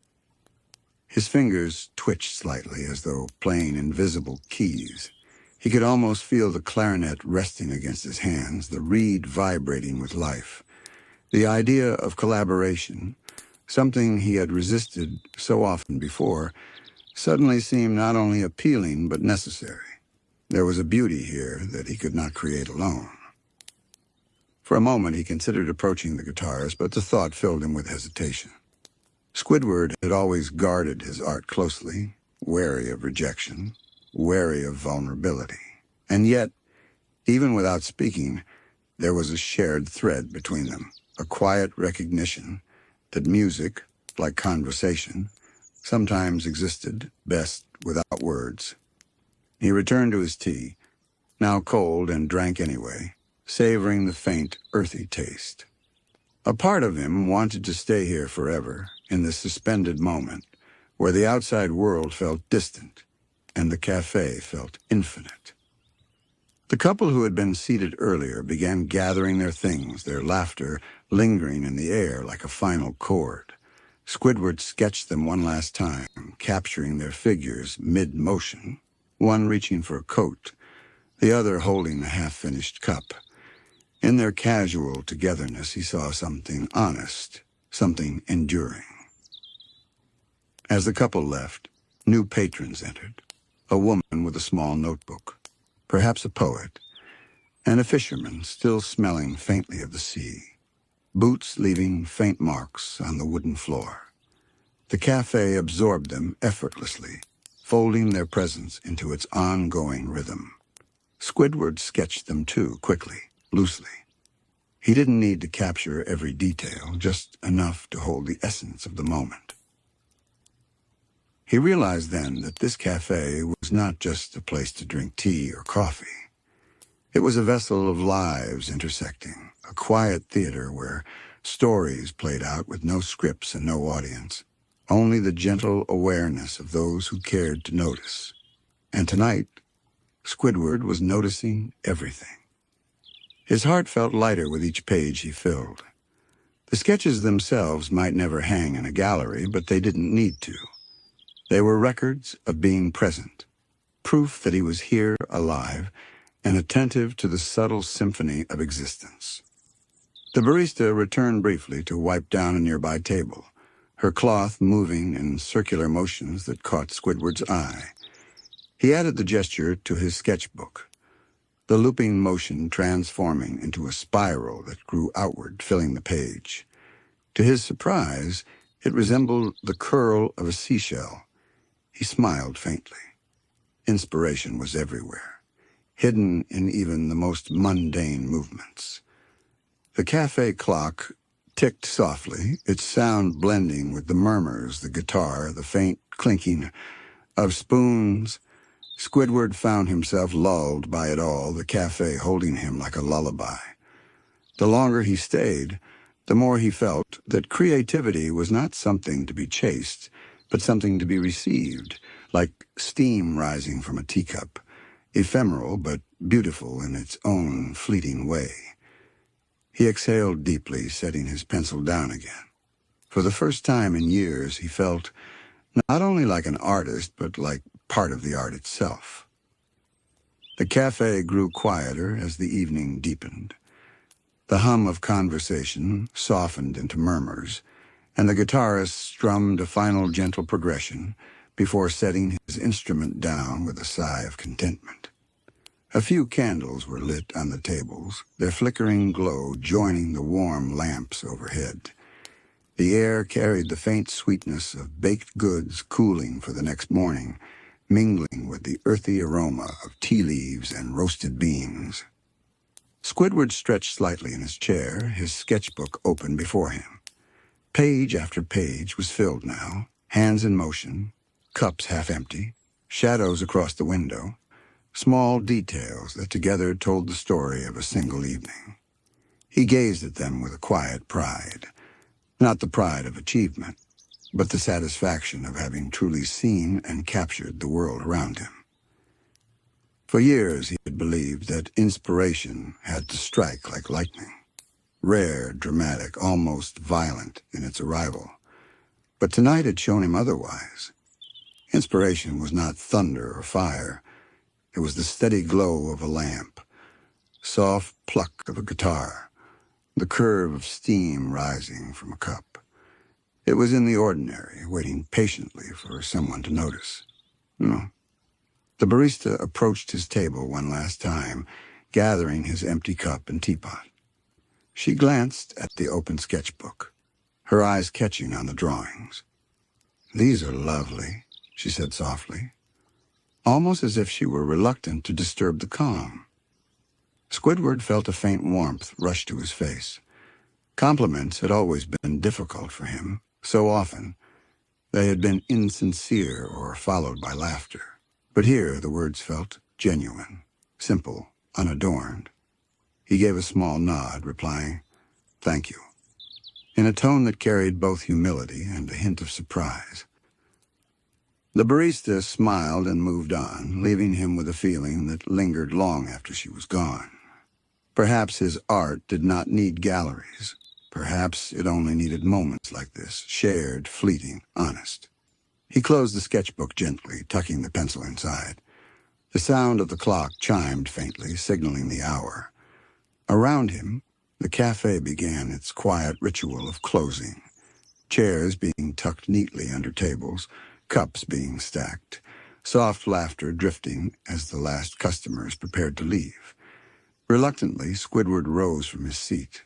His body was relaxed, his movements unhurried. He slipped the sketchbook under his arm and walked toward the door, pausing once more to take in the café's interior. The glow of the lights, the scent of tea, the hum of memory. It all seemed to embrace him, as if to say, "You will always be welcome here."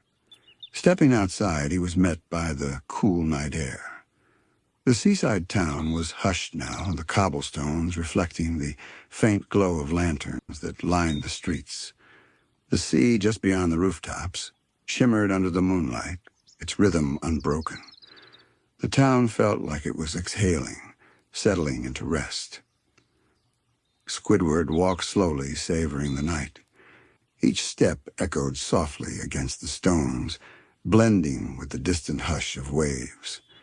He passed the lamppost where the bicycle still leaned, past the windows glowing faintly where families gathered for late dinners or soft conversations. Everywhere he looked, he saw details he might once have overlooked. The curve of shadows casted by railings, the way light pooled in the corners of windows, the patterns made by cracks in the old stone walls. His artist's eye was alive now, open in a way it hadn't been for years. He wanted to sketch them all, but more than that, he wanted to remember. Not everything needed to be captured in graphite and lines. Some things were better carried in memory, allowed to live quietly in the heart. By the time he reached the curve of the street where the sea came into full view, he stopped and gazed out at the horizon.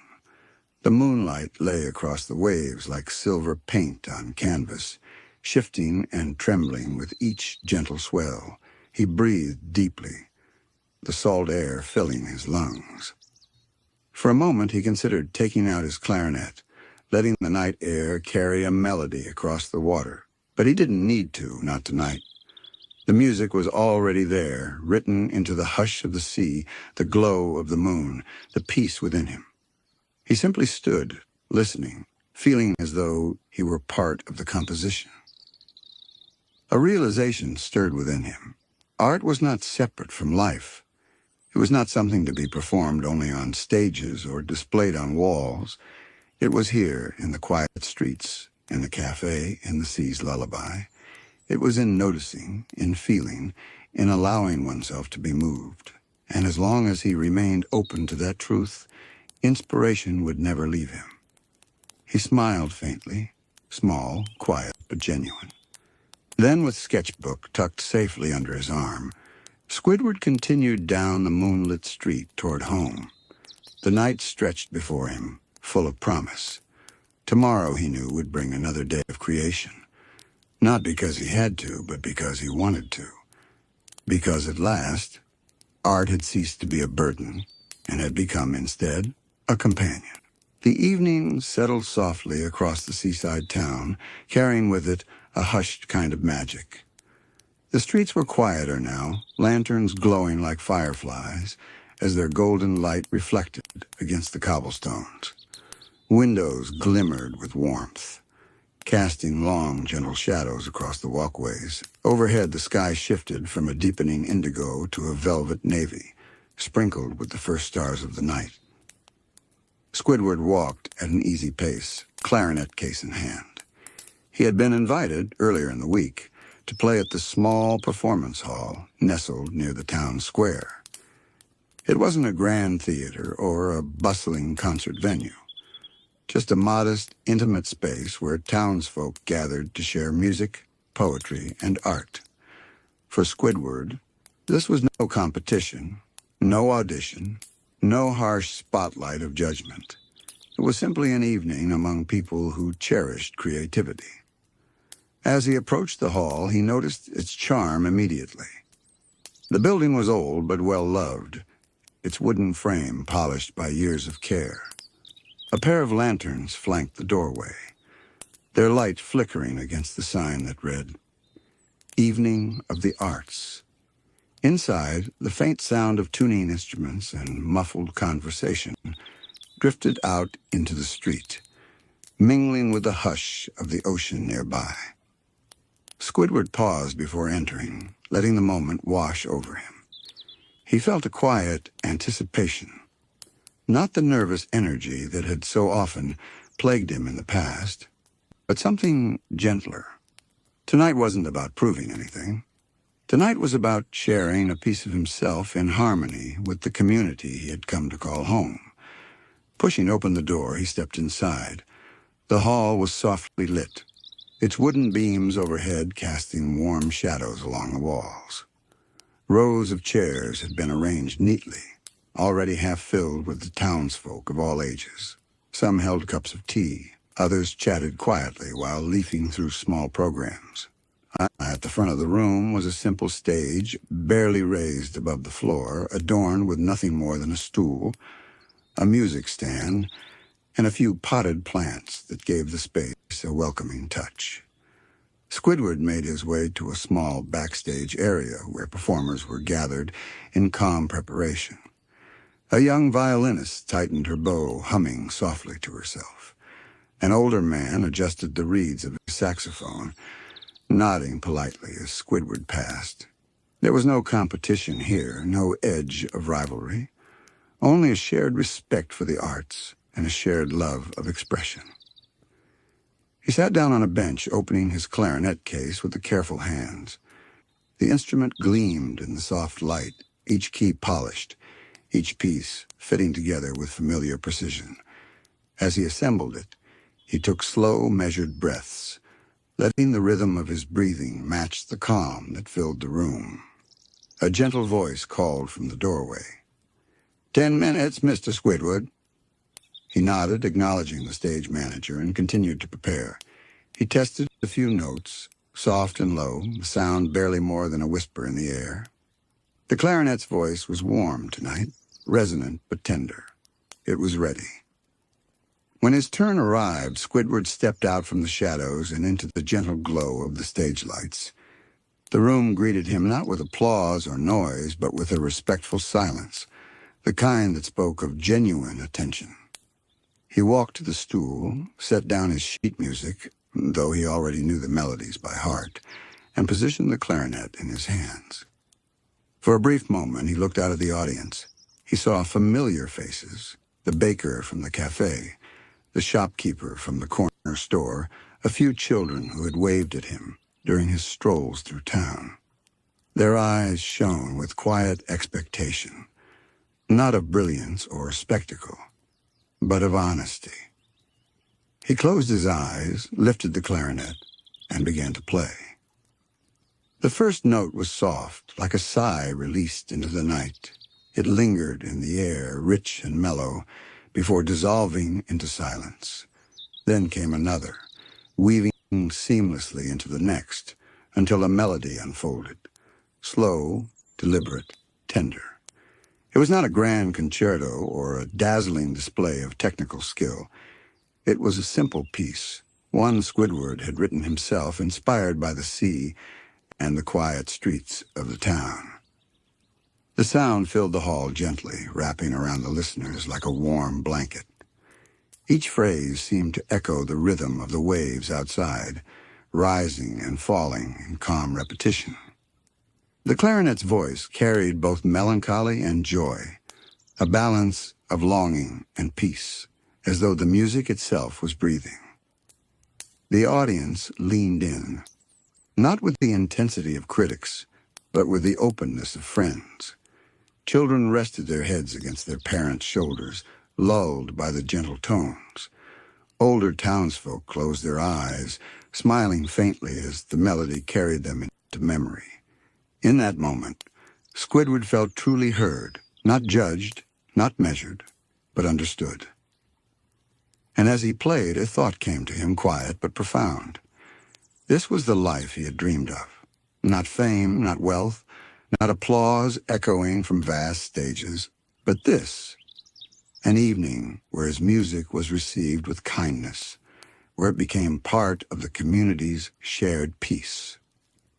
The notes flowed on like the tide, unhurried and eternal. The melody deepened as Squidward's fingers moved with ease, coaxing gentle tones from the clarinet. Each note seemed to shimmer in the stillness, expanding through the hall before fading like ripples across a pond.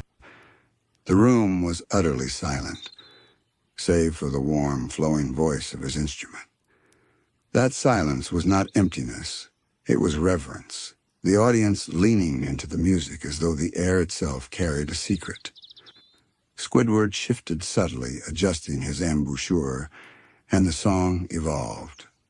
What had begun as a lullaby-like tune now blossomed into something richer. A phrase rose with unexpected brightness like sunlight breaking through soft clouds before easing back into tender, reflective tones. The clarinet's timbre carried with it a sense of nostalgia, as though it were telling a story of days gone by, of quiet mornings, of paths walked alone but cherished. He didn't need to look at the notes on the stand. His eyes closed once again. Squidward played from memory, from feeling. His body knew the piece as well as his soul did. The gentle push and pull of each note became like breathing. Inhale, exhale, rise and fall. He could almost feel the music leaving his chest, coursing through the clarinet, filling the hall with his own heartbeat. The audience seemed carried along by invisible waves. Heads nodded softly in rhythm, shoulders eased, and breaths grew slower. A woman in the front row clasped her hands gently in her lap, her gaze distant, as though the music had awakened some fond memory. A child who had been fidgeting moments before now sat still, eyes half closed, as though drifting toward sleep. The atmosphere of the hall shifted, becoming something almost sacred. The wooden walls, the flickering lanterns, the polished floorboards, all seemed to hum with the vibrations of Squidward's clarinet. It wasn't just sound anymore. It was presence, a shared silence where every listener felt both alone with their thoughts and connected to one another. As the piece progressed, Squidward let himself drift with it. He was not performing for approval. He was not chasing applause. He was simply expressing, painting with sound, much as he painted with brush and canvas. Each phrase was a stroke, each pause a moment of space. Together they created a portrait, not of any one thing, but of feeling itself, the serenity of the sea, the warmth of belonging, the peace of a dream realized. He opened his eyes briefly, and for the first time, he saw his reflection in the audience. They weren't looking at him as a performer, elevated and separate. They were looking at him as a neighbor, a fellow human being, sharing something real and gentle. There was no pressure, no expectation, only appreciation. The clarinet's song began to soften again, as though it had said what it needed to say. The melody descended into lower registers, a warm and mellow hum, as though echoing the first stars now blossoming in the night sky outside. Squidward lingered on a long, breathy note, letting it hang in the air until it dissolved into silence. When the last sound faded, the hall remained utterly still. It was a silence not of emptiness, but of fullness, an afterglow of something deeply felt. No one rushed to break it. For a few precious seconds, the audience simply sat with what they had heard, holding onto the quiet.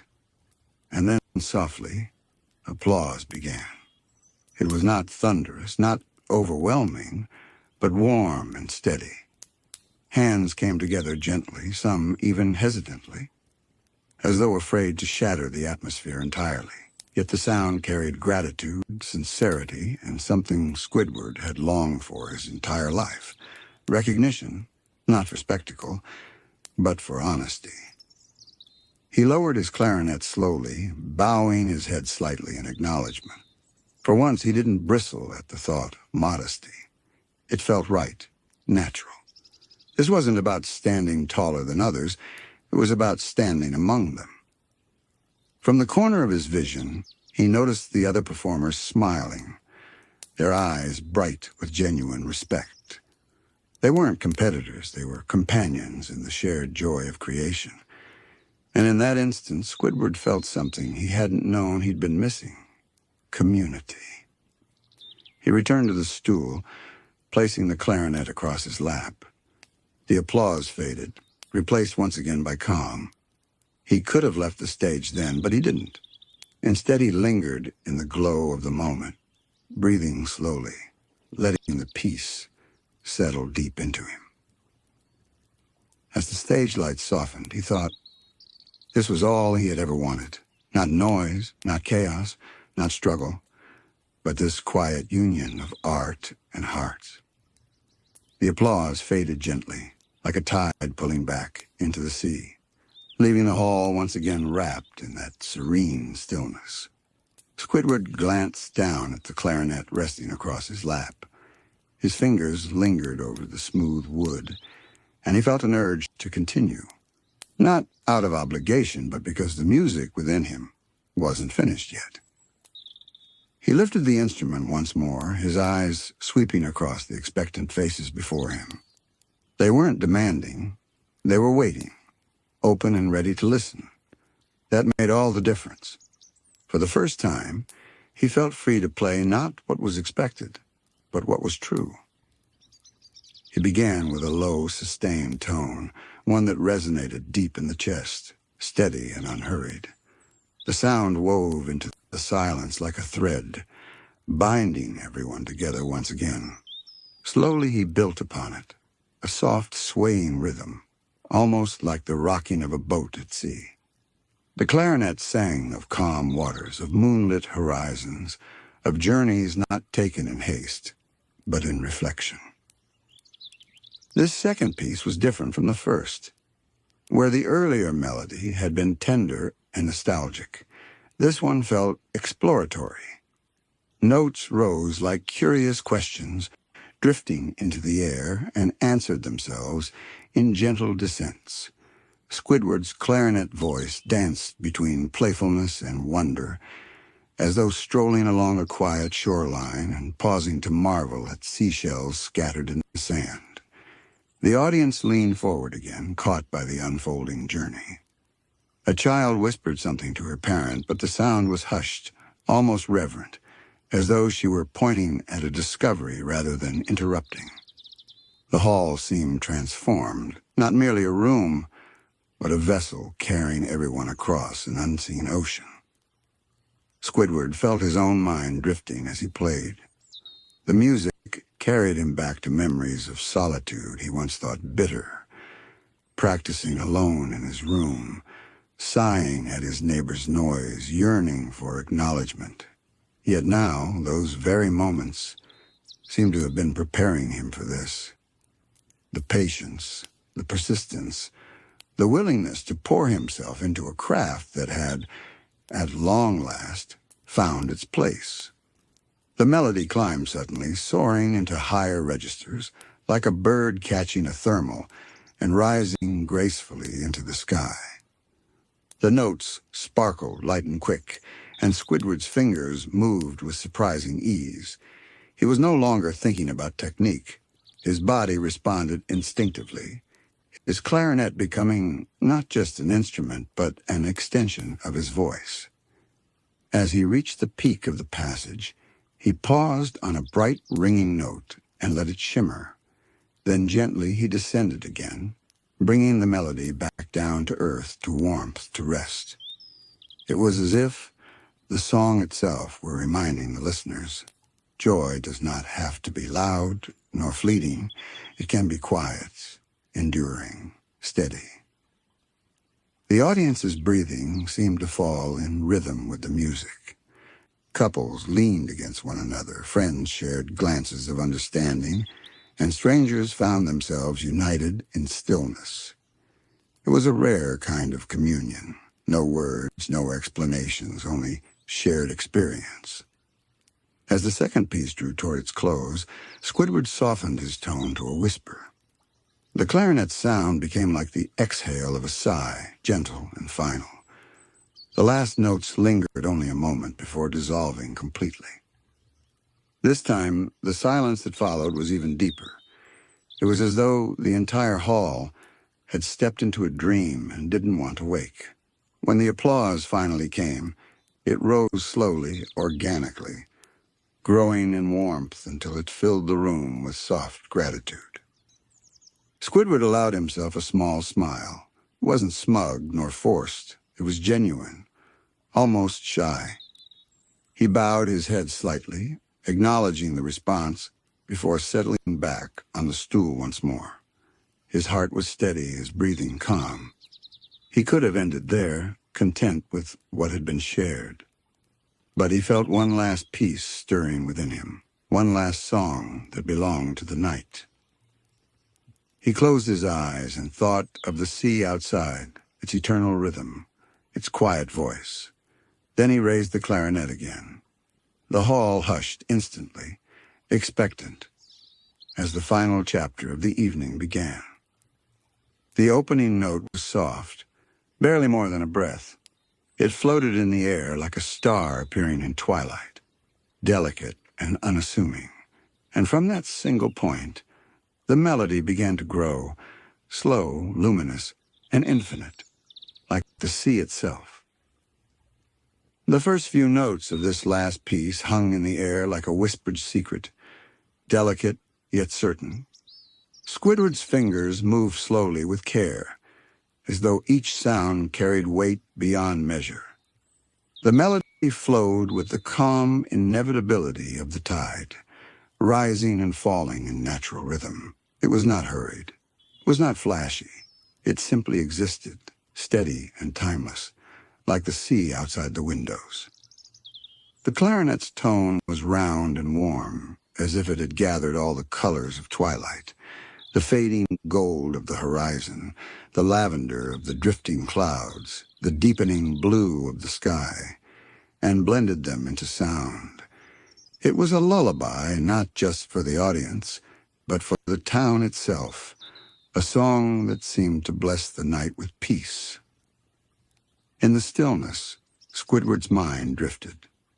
He thought of the mornings he had once dreaded, rushing off to work at a job that drained him, longing for solitude, yet never finding true rest.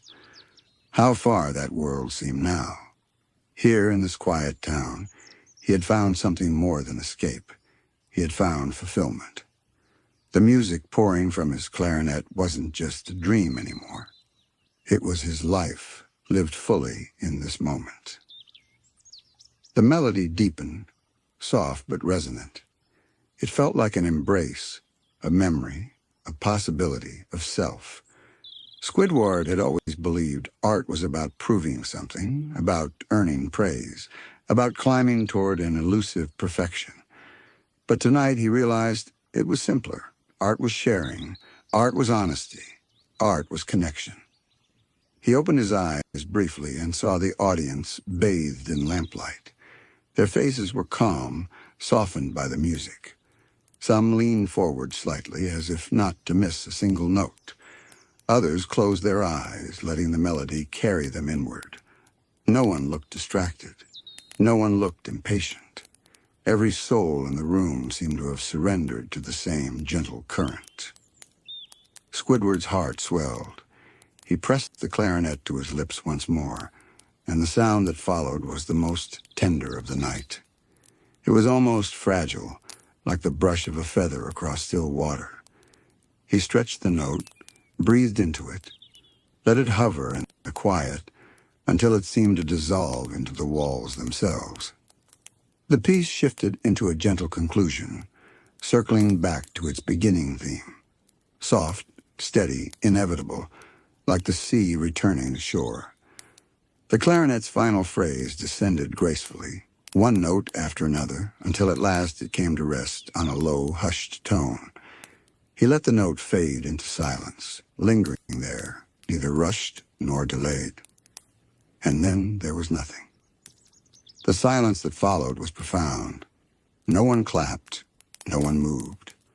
For a moment, it felt as though the entire hall had forgotten the world outside, caught in the fragile beauty of the final note. It was not an awkward silence, but a sacred one, the kind that comes only when something true has been shared. Then slowly the applause began. It was soft at first, almost hesitant, before swelling into a steady rhythm of gratitude. People rose from their seats, not all at once, but gradually, as though standing was a natural extension of their appreciation. The clapping was not thunderous or showy, but heartfelt, carrying the warmth of sincerity. Squidward lowered his clarinet and bowed his head, feeling the applause wash over him like a tide of kindness. For once, he didn't feel the need to correct, to defend, to explain. He simply accepted it. He let himself breathe in the acknowledgement, not as validation, but as connection. When he finally stepped back from the stool, he felt light, almost weightless. The other performers greeted him with smiles, nods, and quiet words of admiration. They weren't empty compliments. They were genuine, born from shared respect. As the audience began to file out of the hall, Squidward stayed behind for a moment, his clarinet still in hand. He looked around at the wooden beams, the glowing lanterns, the quiet stage. He thought of how long he had dreamed of a night like this, and now here it was. Not in some distant fantasy, but in reality, in this peaceful seaside town that had become his home. He walked slowly out into the night. The stars above sparkled like the notes of his clarinet, scattered across the vast dark sky. The sea whispered against the shore as if echoing his final melody. Squidward inhaled deeply, the salty air filling his lungs, and exhaled with a soft sigh of contentment. The performance was over, but its music still lingered, in the town, in the people, and most of all, in him. And for the first time in his life, Squidward felt completely at peace. The night was quiet as Squidward stepped out of the performance hall. The sea breeze drifted softly through the town, carrying with it the faint scent of salt water and the lingering echo of music from the evening. The streets, once lively with the townsfolk making their way to the concert, were now calm, lit only by the glow of lanterns and the occasional flicker of starlight reflecting in shop windows. He held his clarinet gently at his side, as though it were both a companion and a part of himself. The performance still lingered in his chest, not as excitement, but as a soothing hum, a memory settling warmly into place. Each step he took back toward his home felt lighter than the one before, as if the weight he had carried for years had finally been set down. The cobblestone streets clicked softly beneath his feet, and the sound mingled with the rhythmic lap of the sea against the shore. Occasionally he passed a villager on their way home. Each offered him a small nod, a smile, or a quiet thank you.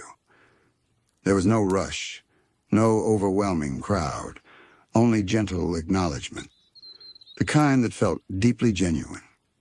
Squidward returned each gesture with a nod of his own. His usual guarded pride softened into something more open, more serene. By the time he reached his street, the town had fallen almost entirely into stillness.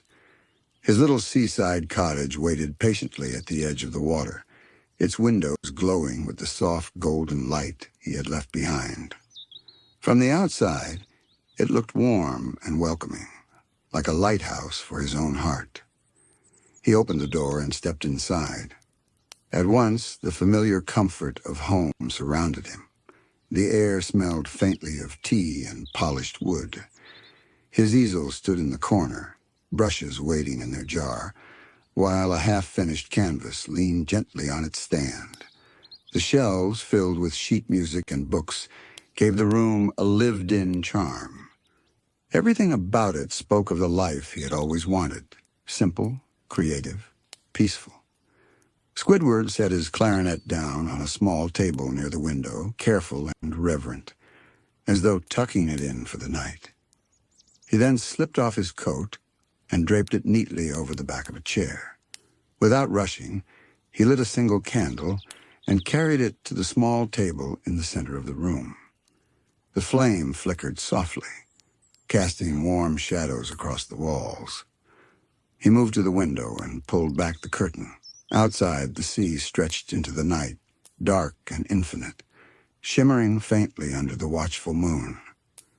The steady sound of waves was as comforting as a lullaby, and Squidward found himself breathing in rhythm with them. He let the curtain fall back gently and turned once more to his home, grateful for its quiet embrace. From the kitchen, he poured himself a small cup of tea, the steam rising in delicate tendrils that curled and faded into the air. He carried it to the table and sat down, savoring the warmth of the cup in his hands before taking a slow sip.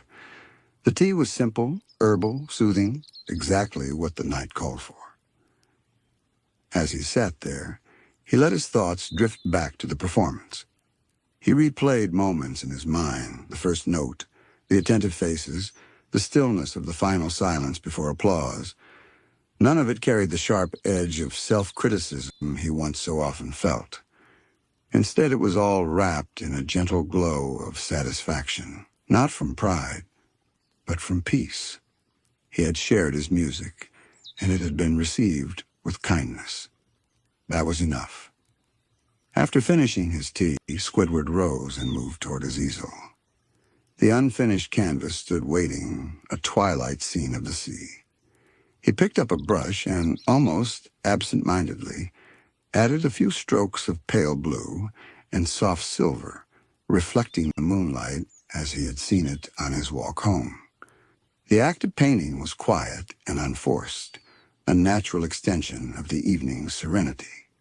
Each brushstroke felt like another note in the melody of his day, gentle and complete. When the painting reached a point of pause, he set the brush down. There was no rush to finish. The canvas would wait, just as the town had waited, just as the sea always waited. For now, the act of creating was enough.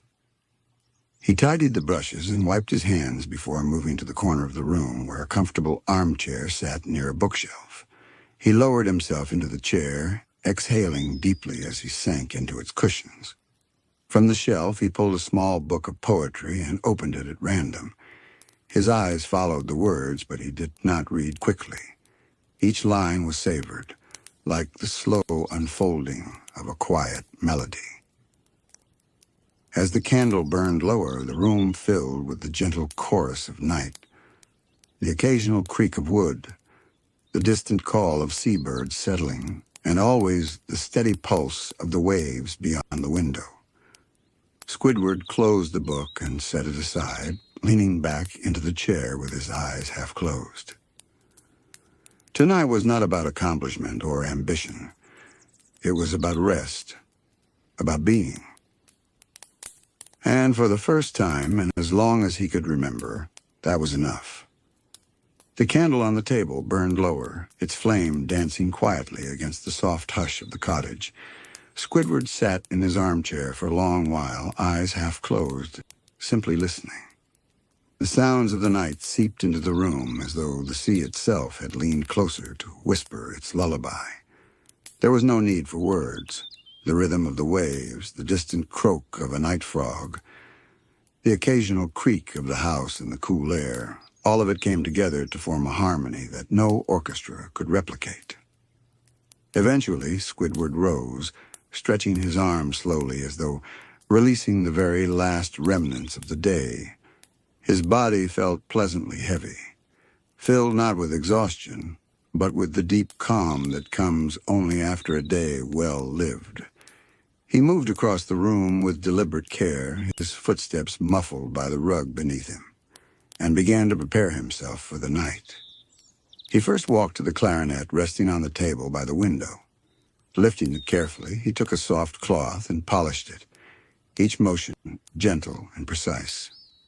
It was less a chore and more a ritual, a way of showing respect to the instrument that had carried his soul into music that evening. As he worked, he thought about how, in his earlier life, he had always longed for appreciation, for recognition. Now, though, it was not recognition that mattered most. It was the act of expression itself. Playing had become less about being heard and more about being whole. When the clarinet gleamed softly in the dim light, Squidward placed it back into its case. He lingered for a moment with his hand on the lid, almost as though saying goodnight to an old friend before closing it with a quiet click. Turning away, he dimmed the lanterns and carried the still-burning candle toward his bedroom. The light flickered warmly across the walls, casting long shadows of his paintings, each one seeming to sway gently with the flame. Passing through the small hallway, he caught sight of a framed sketch he had made weeks earlier, the outline of a seashell, simple and unassuming. But to Squidward it carried the essence of the sea's beauty. He smiled faintly, reminded that inspiration often came from the quietest places. His bedroom awaited him with a kind of silent invitation. The bed, neatly made earlier in the day, was covered with soft linens in pale shades of blue and cream. A small window stood open, allowing the night breeze to drift in, carrying with it the gentle, rhythmic perfume of salt water. The curtains swayed lazily, in tune with the sea's breath. Squidward placed the candle on a bedside table, its glow filling the room with a golden warmth. The contrasted beautifully with the silvery moonlight outside. He sat on the edge of the bed for a moment, looking out toward the horizon where the sea met the night sky. Stars shimmered faintly above the water, scattered like notes across an endless sheet of music. He let himself breathe deeply, his chest rising and falling in harmony with the waves. The quiet of the moment wrapped around him like a blanket, soft and endless. There was no rush to lie down, no urgency to surrender to sleep. For Squidward, the very act of pausing here in this stillness was as restful as any dream could be. On the nightstand sat a small leather-bound journal. He opened it and picked up a fountain pen, its nib glinting in the candlelight. He began to write, not in the hurried manner of someone recording facts, but in the drifting, meandering flow of reflection. He wrote of the performance, of the calmness of the crowd, of the way the sea seemed to hum along with his clarinet. He wrote of the faces he saw in the town, kind, patient, unpressuring, and of the satisfaction he felt in giving them something beautiful to carry into their night. His handwriting was steady and deliberate, each word a small act of care. When he finished the entry, he closed the journal gently and returned it to the nightstand. Then, with a final sip from a glass of cool water, Squidward slid beneath the covers. The sheets were cool at first, but soon warmed to his body, embracing him in comfort. He lay on his back for a while, staring at the ceiling where the candle's flickering glow painted shifting patterns that seemed almost alive. Slowly his eyelids grew heavier, and he let his body sink further into the mattress, tension melting away, muscle by muscle. The waves outside provided their endless refrain, each crash and pull carrying him deeper into stillness. His mind no longer buzzed with ambition or longing. Instead, it drifted gently, like a boat hooking in a tide, free and unburdened. As the candle burned lower on the nightstand, its flame smaller now, Squidward let out a long, contented sigh. For perhaps the first time in his life, sleep approached not as an escape from noise or frustration, but as a natural continuation of peace. His thoughts, faint and fleeting, turned to what tomorrow might bring. Perhaps another painting, another song, another walk through town. Yet he clung to none of them. He simply allowed the promise of another gentle day to rest at the edge of his dreams, waiting patiently for their morning. And with that, Squidward closed his eyes. The candle on the nightstand flickered one last time before surrendering to the darkness, leaving only the silver wash of moonlight spilling through the open window. Squidward, now half dreaming, felt his breath slow and deepen, his chest rising and falling in harmony with the sea outside. Sleep approached with soft steps, not abrupt or demanding, but gentle, like a friend laying a hand on his shoulder and guiding him forward. As his eyelids sank fully closed, the world around him seemed to transform. The whisper of the waves stretched into something deeper, something musical. In his mind, the surf no longer broke against the shore, but instead became the steady pulse of a grand orchestra, a rhythm set by the earth itself.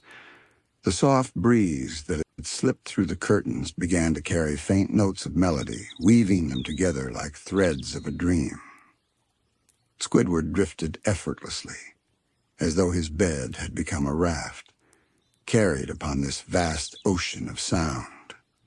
The mattress rocked with the gentlest motion, lulling him further. He could almost feel himself floating, drifting beyond the walls of his cottage, beyond the shore, until the boundaries between the waking world and the dreaming sea dissolved. In this space he stood, or perhaps imagined himself standing, on a wide stretch of sand under a sky bursting with stars.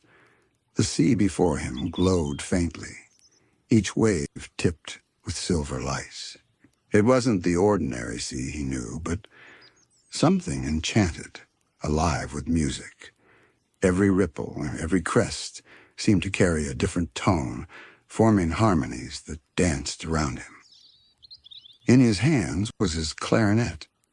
He hadn't remembered picking it up, yet here it was, smooth and familiar beneath his fingers.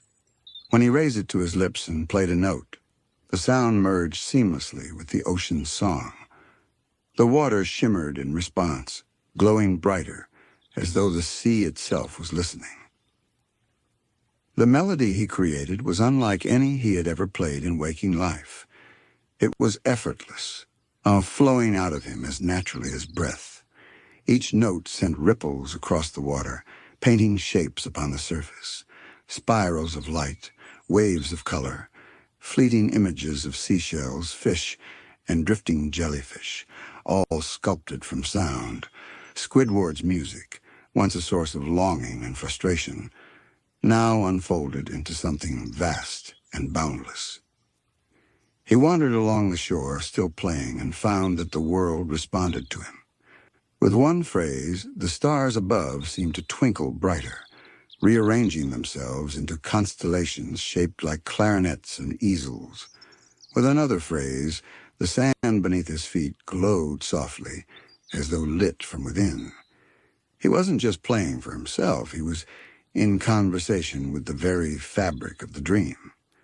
And yet, for all its beauty, the scene carried no urgency, no demand. He did not need to impress anyone. There was no audience waiting with judgment, no competition, no restless neighbors rolling their eyes. Here the only witness was the sea, the stars, and his own contented heart. The dream carried him further. Soon he found himself in a wide gallery built upon the shoreline, its walls open to the night sky. Paintings hung in endless rows. His paintings, though each one was more vivid than anything he had ever created in waking life. The colors swirled with life, sometimes shifting as though animated by the notes of his clarinet. A seascape would ripple as though touched by wind. A portrait would smile faintly. A still life would shimmer with depth. Squidward walked among them slowly, clarinet still in hand, playing a melody that seemed to give breath to these dream-born works. As he passed each canvas, it sang back to him, their colors harmonizing with his tones in a duet of sight and sound. It was as if his two great loves, art and music, had finally found their perfect union. At last he stopped before one painting larger than the rest. It showed his cottage by the sea, bathed in moonlight, with the window open and the curtains swaying gently in the night breeze. He gazed at it, realizing that this painting was more than just an image. It was a mirror of his life as it was now, quiet, fulfilling, filled with peace. And for the first time, he felt no need to change a thing. He lowered the clarinet slowly, letting the final note drift into the vastness of the dreamscape. The sea hushed, the stars softened, and the gallery of paintings faded into gentle darkness. All that remained was the sound of his breathing, steady and calm, as the dream carried him deeper into rest. Back in the real world, his body lay still beneath the linens, his face softened by the smallest smile. The waves outside the cottage rolled on, faithful and endless, their rhythm matching the pace of his heart. For Squidward, sleep was no longer an escape. It was a continuation of the life he had always longed for, a life where peace, art, and melody intertwined seamlessly, where each night carried him into dreams as soothing as the sea itself. The dream lingered, stretching into a horizon that seemed infinite, soft, and forgiving. Squidward drifted further inward, deeper into the quiet folds of slumber, where thought and sensation no longer belonged to the waking world, but to something gentler, lighter. His heart, long accustomed to restlessness and noise, now moved in perfect time with the lull of the waves outside his cottage. In this final layer of dreaming, he found himself upon the ocean itself, standing not on sand, but on the surface of the water. It held him easily, as though it were solid ground, and beneath the translucent waves shimmered an entire world aglow with light. Coral gardens stretched endlessly below, their colors gleaming in radiant blues and pinks. Fish darted like sparks of living paint, moving in synchronized patterns that resembled brushstrokes upon a massive, living canvas. Squidward felt no fear here, only awe. He lifted his clarinet once again and began to play. The first notes sent ripples across the water, the sound sinking beneath the surface until it seemed to awaken the ocean floor. The coral shimmered brighter. Schools of fish shifted direction, creating spirals and swirls in perfect time with his music. Even the distant whales added their voices, their deep calls weaving beneath his clarinet like a bass line. For once, he was not performing for applause. He was part of something larger, a symphony that had no beginning and no end. His clarinet, the ocean, the creatures, and even the sky above all wove together into a single song. Above him, the stars shifted once more, but now they formed a great dome of light that reflected in the water. They seemed closer than ever, as if the heavens had bent down to listen. Squidward closed his eyes while playing, and for the first time, he felt entirely complete. Not as an artist struggling for recognition, not as a musician striving for perfection, but simply as himself, accepted wholly by the universe. When he opened his eyes again, he found himself back upon the familiar shore of his dream. The ocean glowed faintly, calm and steady, and the gallery he had seen earlier returned, though this time it stood empty. No paintings, no shifting colors, just walls washed with the soft hue of dawn. He walked through its halls without sorrow. The absence of art did not feel like loss, but like a promise that inspiration would always come and peace would always remain. As he reached the gallery's end, he discovered a single door standing slightly open, beyond which the light of morning spilled. Without hesitation, he stepped through. The moment he crossed the threshold, the dream folded gently around him. The sea's music faded to a whisper, the stars retreated to their distant place, and the soft darkness of true sleep embraced him completely.